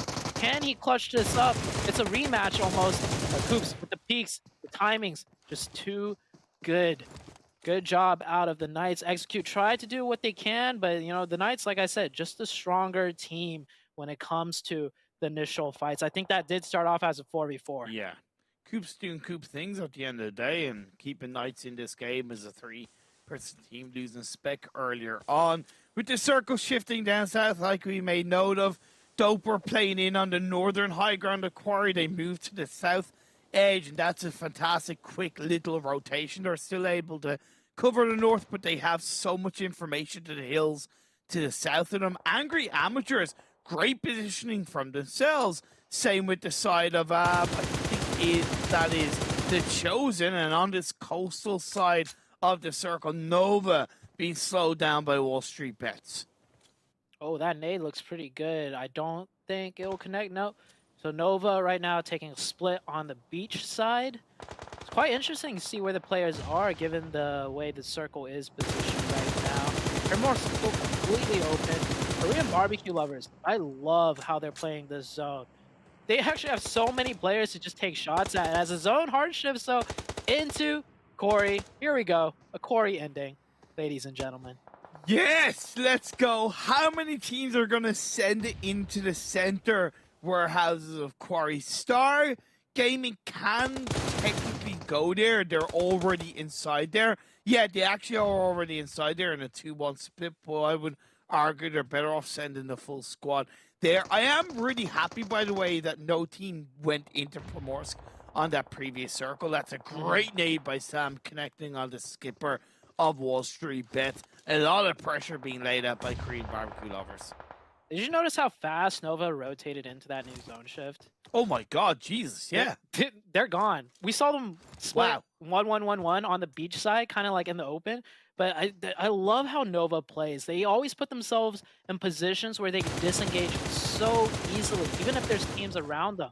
They're just ready to, you know, get in the cars and make that rotation. Hopefully it'll reward them. They do keep 4 alive, and they're in the zone. Korean barbecue lovers right now forced to kind of rotate a little bit later, but they're managing to pick up maybe 1 or 2 more elimination points. This Quarry zone is starting to get congested, so we'll see what Korean barbecue lovers does once they start moving out. If they can finish off WALLSTREETBETS and keep themselves up as a full squad without taking too much of the blue zone damage, it will give them great opportunity to thread into the edge of the circle. A great inclination by Acer. Shots went in his direction. Peeked on to the side. Use that third-person perspective in the best possible way. Keeping Joey on the off angle as well. It's just continuing to keep WALLSTREETBETS pinched. However, still as a 2-person team, Korean barbecue lovers do need to clean up this fight as quickly as possible. Knights right now in the northeast taking a fight with Panthers. Panthers, though, have the advantage here, I believe. Oh, no, actually, the Panthers just down to 1. So the Knights might be able to take out another team. WALLSTREETBETS forced to rotate around the other way. As Fierce gets a double. I think he just picked up Xenox and the other player right there, Coops. Last one up for the Knights. Panthers can never count them out when it comes to fights. That team, 4 individual players that are so good at synergized fighting. Coops is the last one up. This man, he could still do something. I mean, it is Coops after all. Yeah. And he's kind of really the only player and only team that's on that kind of very northern edge of the circle. Yeah, there's a lot of flat terrain, which kind of makes sense. The HITLIST will be kind of covering that area from that North Quarry high ground. THIRDEYE team playing in on that eastern edge, where you made note of that fantastic quick rotation for Nova, and it's going to reward them as a full squad, covering that eastern side, taking shots on the THIRDEYE, getting a knock, looking for that confirmation, but at the end of the day, slowing them down. MEZEXIS slowing down, shutting down, taking out Angry Amateurs. MEZEXIS is a good push right there. They keep 3 up, controlling the northwestern side. This new zone is coming in back to back. I think they're getting into a fight with Dope. Kill switch goes down. I think back to back is just down to Polo right there. Nova. Oh, Nova get the circle. Yeah, this rotation. They just instantly rotated here so quick in the previous zone. And they just get that watchtower, and they have Rin on the high ground on the hillside. So not only are they fast with their rotations, they're comfortable with their splits once they get into a late game situation. Just beautifully played. Polo stuck in a shack. The Chosen. That's a free point if they don't get taken down by Dope on the high ground. Yeah, lovely third party by the side of Dope. I also want to give a lot of weight to the HITLIST position, not only because I think it's great on that northern side, coming off the high ground of Quarry. They're going to be the only kind of solid team in that vicinity, but also the HITLIST have kind of proven their ability to be somewhat aggressive in today's games. They had a good run of things, and they're looking to end on a high note. So you can see them pulling off a bit of a striking finish to the day. THIRDEYE did get that revive off, so they are still back up as a full squad coming into the 21-minute mark of the game. This is we're only down to 30 players.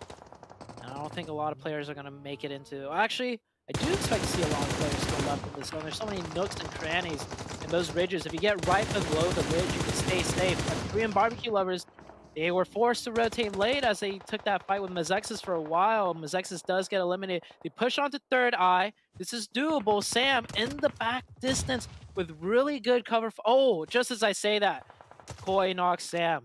Maybe I cast a curse on him a little bit there. But KBL down to 2. THIRDEYE also with only 2.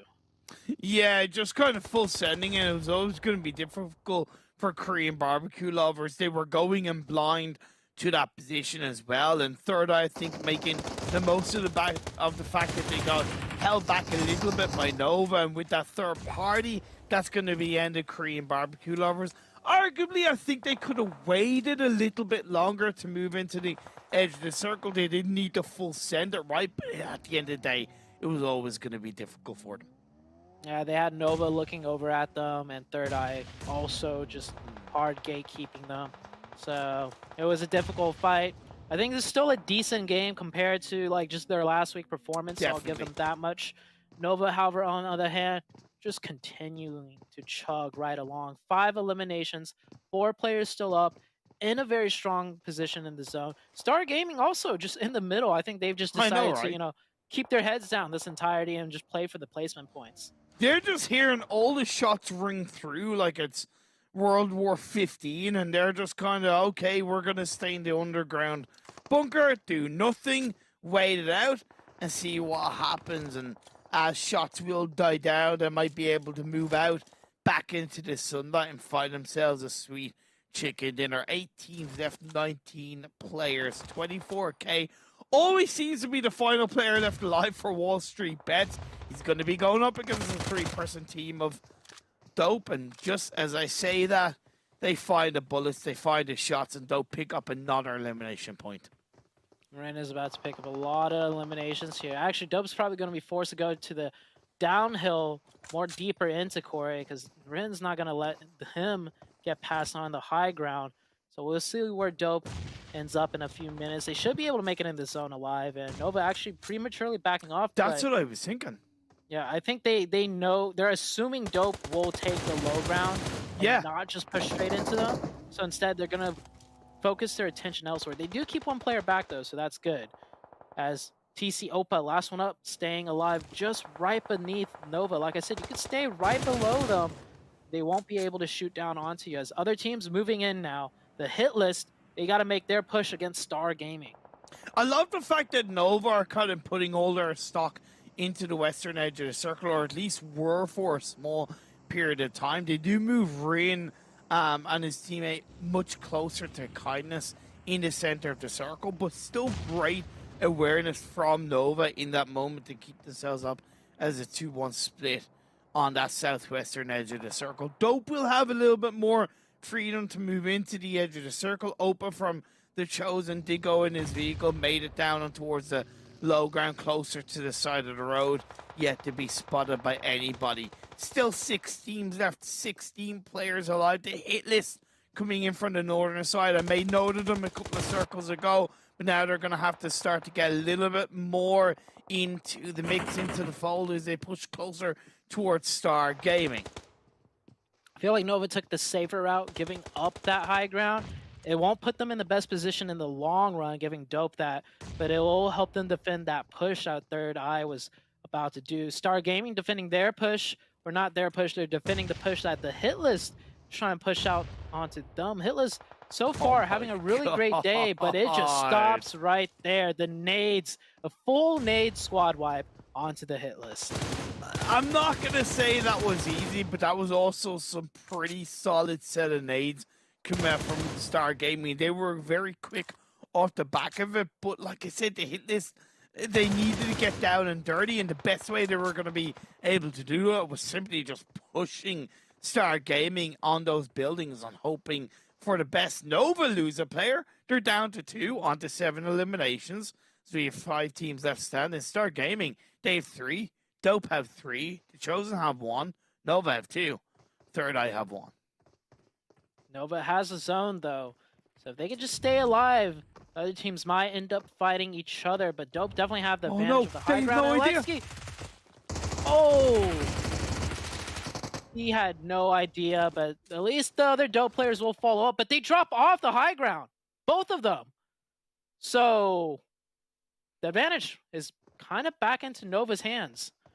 I actually don't disagree with them pushing down onto the low ground, because I think as much as it does put a little bit of an advantage onto Nova, it means that Dope aren't going to get shot by Star Gaming coming down the bottom of the hill and therefore get third-partied, right? Okay. So they're better off holding onto one side of the hill and taking on a little bit more of an isolated fight. Nova can't connect onto those nades. They know that they've also given a little bit of a position over to Star Gaming to push into the northern edge of the circle. So now, right now, to me, Nova are kind of pinched in the middle, stuck in the middle, and are going to find it hard to focus because they're down to 2 players. Star Gaming, this could be a huge game for them. They already kind of show signs of life coming into this new week. And this last game for them, there's a chance they could get a chicken, as Yi getting pushed now by the Dope players.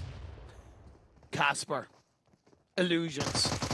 Friendly Ghost gonna look to turn into an evil ghost, but Yi finds one. Can he find a second? No. Illusion with the PP Bison will be able to stand in the right direction. Rin inside the center of the sniper tower. He knew that there's nothing he was going to be able to do, but at the end of the day, as THIRDEYE go down, it's still going to be a minimum of 10 placing points for Nova Esports. As Star Gaming push on Dope, we're down to 2, and Star Gaming, they stood up, they waited.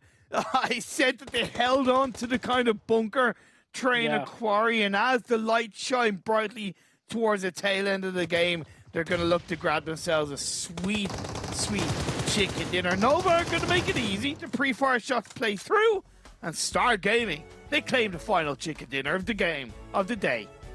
Yeah, that's a good way to play that zone. You know, just hide inside quarry, play quiet, keep 4 members alive while everyone fights for the high ground, right? And as they're as they're done fighting for the high ground and everything, like Dope was, they'll lose players and they secure the chicken at the end of the game. Star Gaming, really great job out of them. You know, I was talking about earlier in the game, few teams that have started to show some lights in their performances. Star Gaming, definitely a big one, getting their very first chicken dinner. So congrats to them. Overall, this first day, there were some things that, you know, I wasn't expecting, some things that I was expecting. But overall, the games are great, especially the first 2 games. If you guys didn't get a chance to watch the first 2 matches, you guys should definitely rewind and check out the first 2 game endings. For sure. Fantastic day, capped off with a wonderful quarry chicken dinner from Star Gaming. Let's head to the highlights.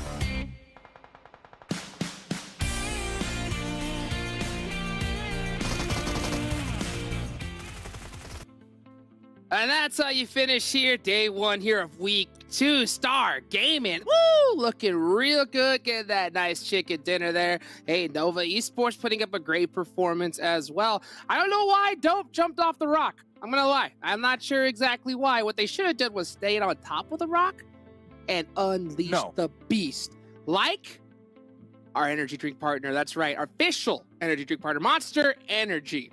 All right, make sure you guys follow the socials, and also make sure that you tell Sandstorm that he is incorrect. They should have stayed on that rock. And when you tell them how wrong Sandstorm is, make sure you use that hashtag PMPL NA. Sandstorm, Please how you tell them feeling? to stop cursing teams too. That one. Yeah, that's right. Yeah. Also, please tell them You to know what? stop. All right, I'm a dip.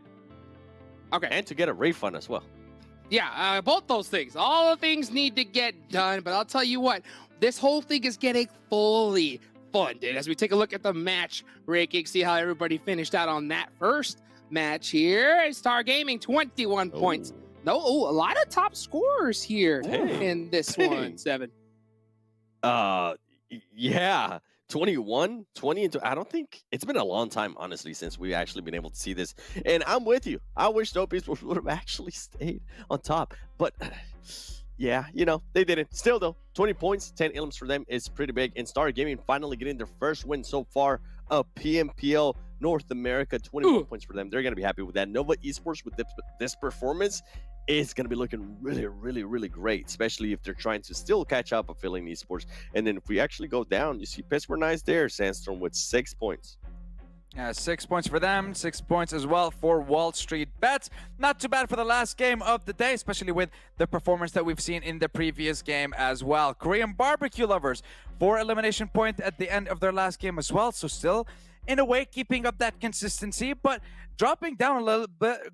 Looking towards the Panthers, they started off a little bit better, but then somehow, they're starting to fall off a little bit, and not what you want to see from one of the teams that's in top 4, top 5 in the overall ranking, but it's a little bit too early for that. We'll get onto that later. 4 Bros, Angry Amateurs, 2 teams that have struggled consistently throughout week 1 and continue to struggle coming into week 2 here. So unless we see, for one of these teams at least, the same performance that we've seen from APHELION with 3 chicken dinners in one day, it's going to be extremely difficult for both of these teams to be contenders when it comes to the future days, and of course the late stage of the tournament when we're talking like end of week 2, beginning of week 3 as well. So something's got to change, or is it already too late? Because they've had a bad week, and we talked about the fact that teams can't have one bad day.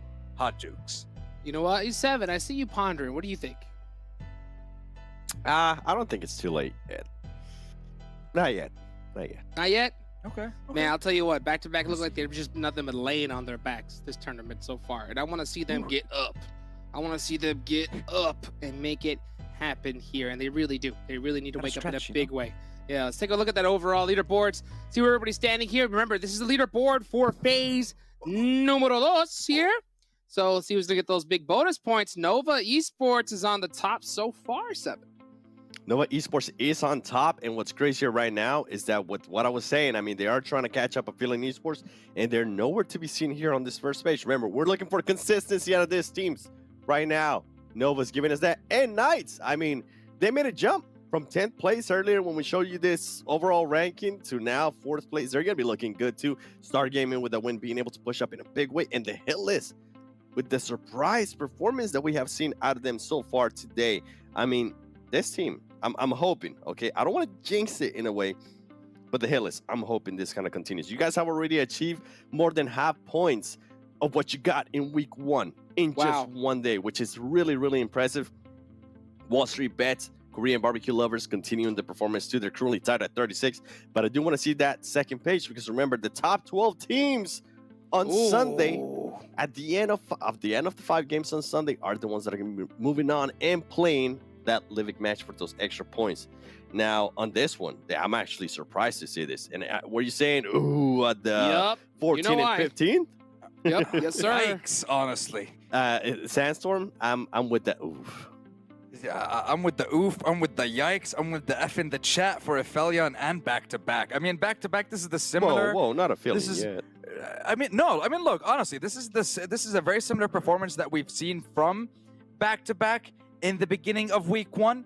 And when I'm looking at APHELION Esports, their consistency has been on the other side of the spectrum, right? It's always towards the lower side, unfortunately, where we're seeing them consistently end in the bottom 4. They've had one game where they ended up top 3, and then the rest, bottom 4, bottom 5.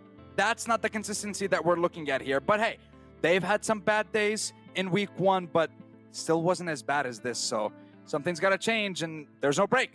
Tomorrow's instantly going to be day 2, so they have to be changing something when it comes to this. They did, though, have a very incredible performance in week 1, so they do have a little bit of leeway compared to the other teams. And when we go down, 2 teams that have shown up again in the bottom 4 Bros and Angry Amateurs, matching only 11 points at the end of the day. So getting very, very desperate for those teams at this point in the tournament, Hot Jukes. Yeah, I mean, a good bounce back for a couple squads here to start things off. APHELION tapering off a little bit, just kind of summing up everything you just said here. What we want to see, though, is APHELION, I think, bounce back a little bit stronger here tomorrow. They can afford, one bad day.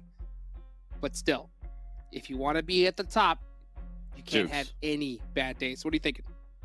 This is the issue when you rely so much on just one player. And in a way, APHELION Esports was relying heavily on how Trick was playing during that week 1, And right now, I mean, for today, Trick was only able to get just 2 eliminations. Ooh. So that's you have a point. You have a point.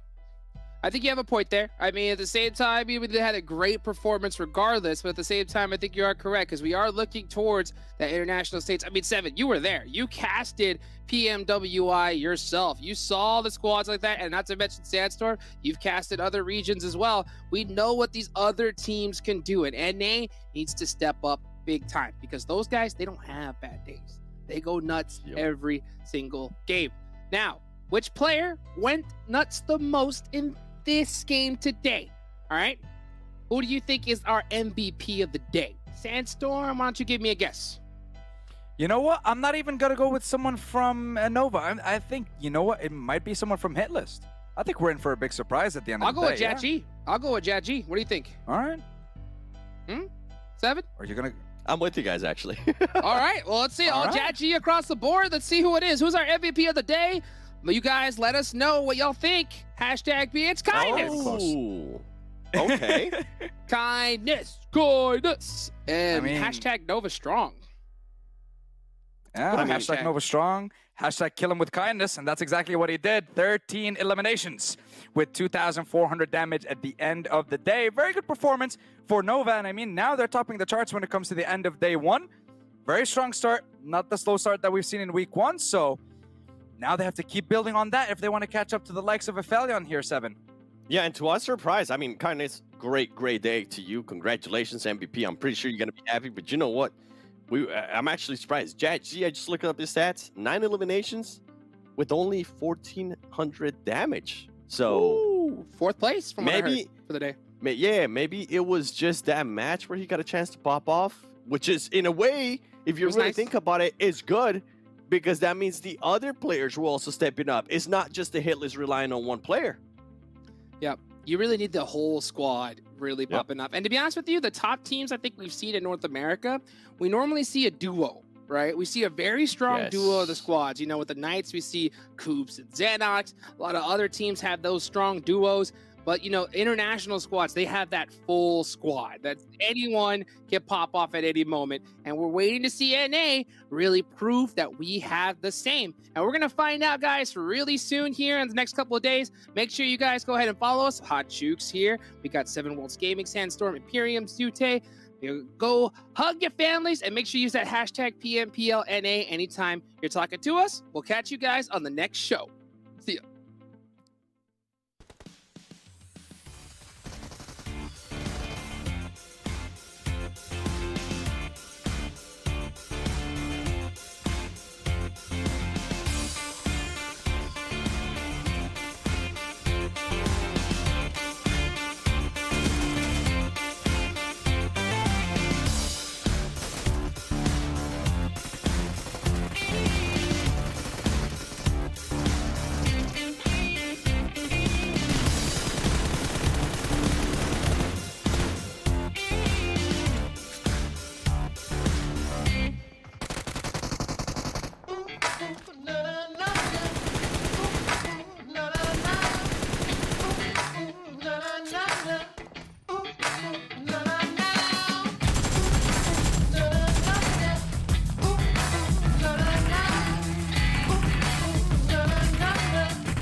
you gotta lock it down. Gotta save a little something for the next round.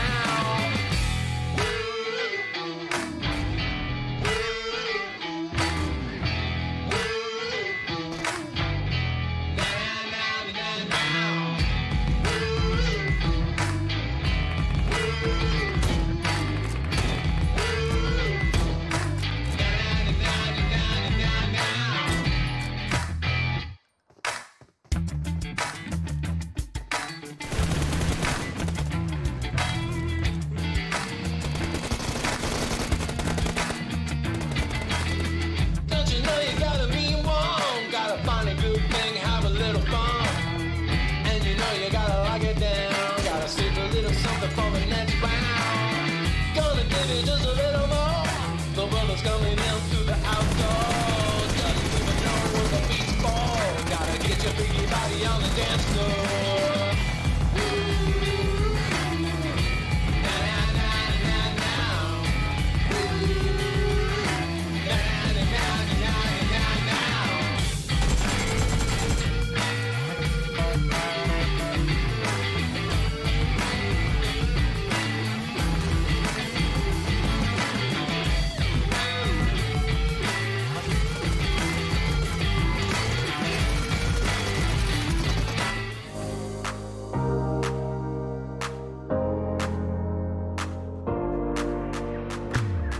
I've been waiting here for a little while.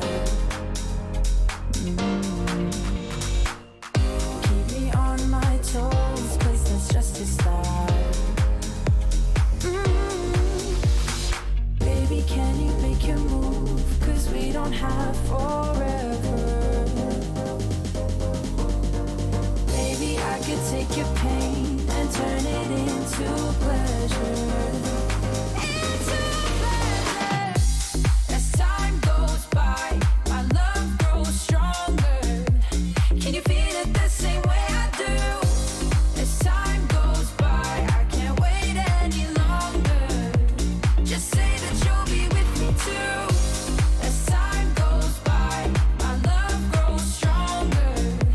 Can you feel it the same way I do? As time goes by, I can't wait any longer. Just say that you'll be with me too. Just say that you'll be, say that you'll be. I'd be there for you whenever you need me.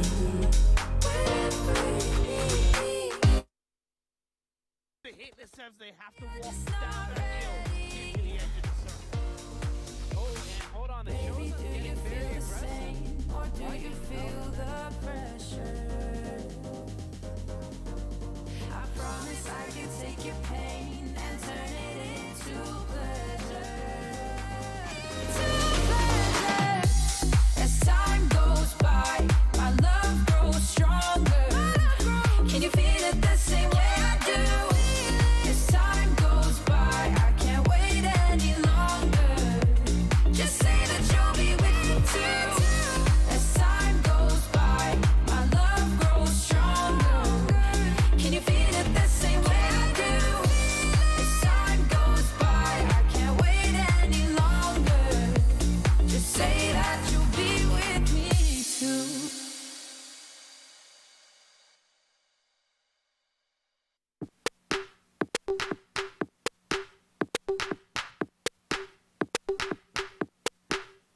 Deep minds, we were forced to be alone.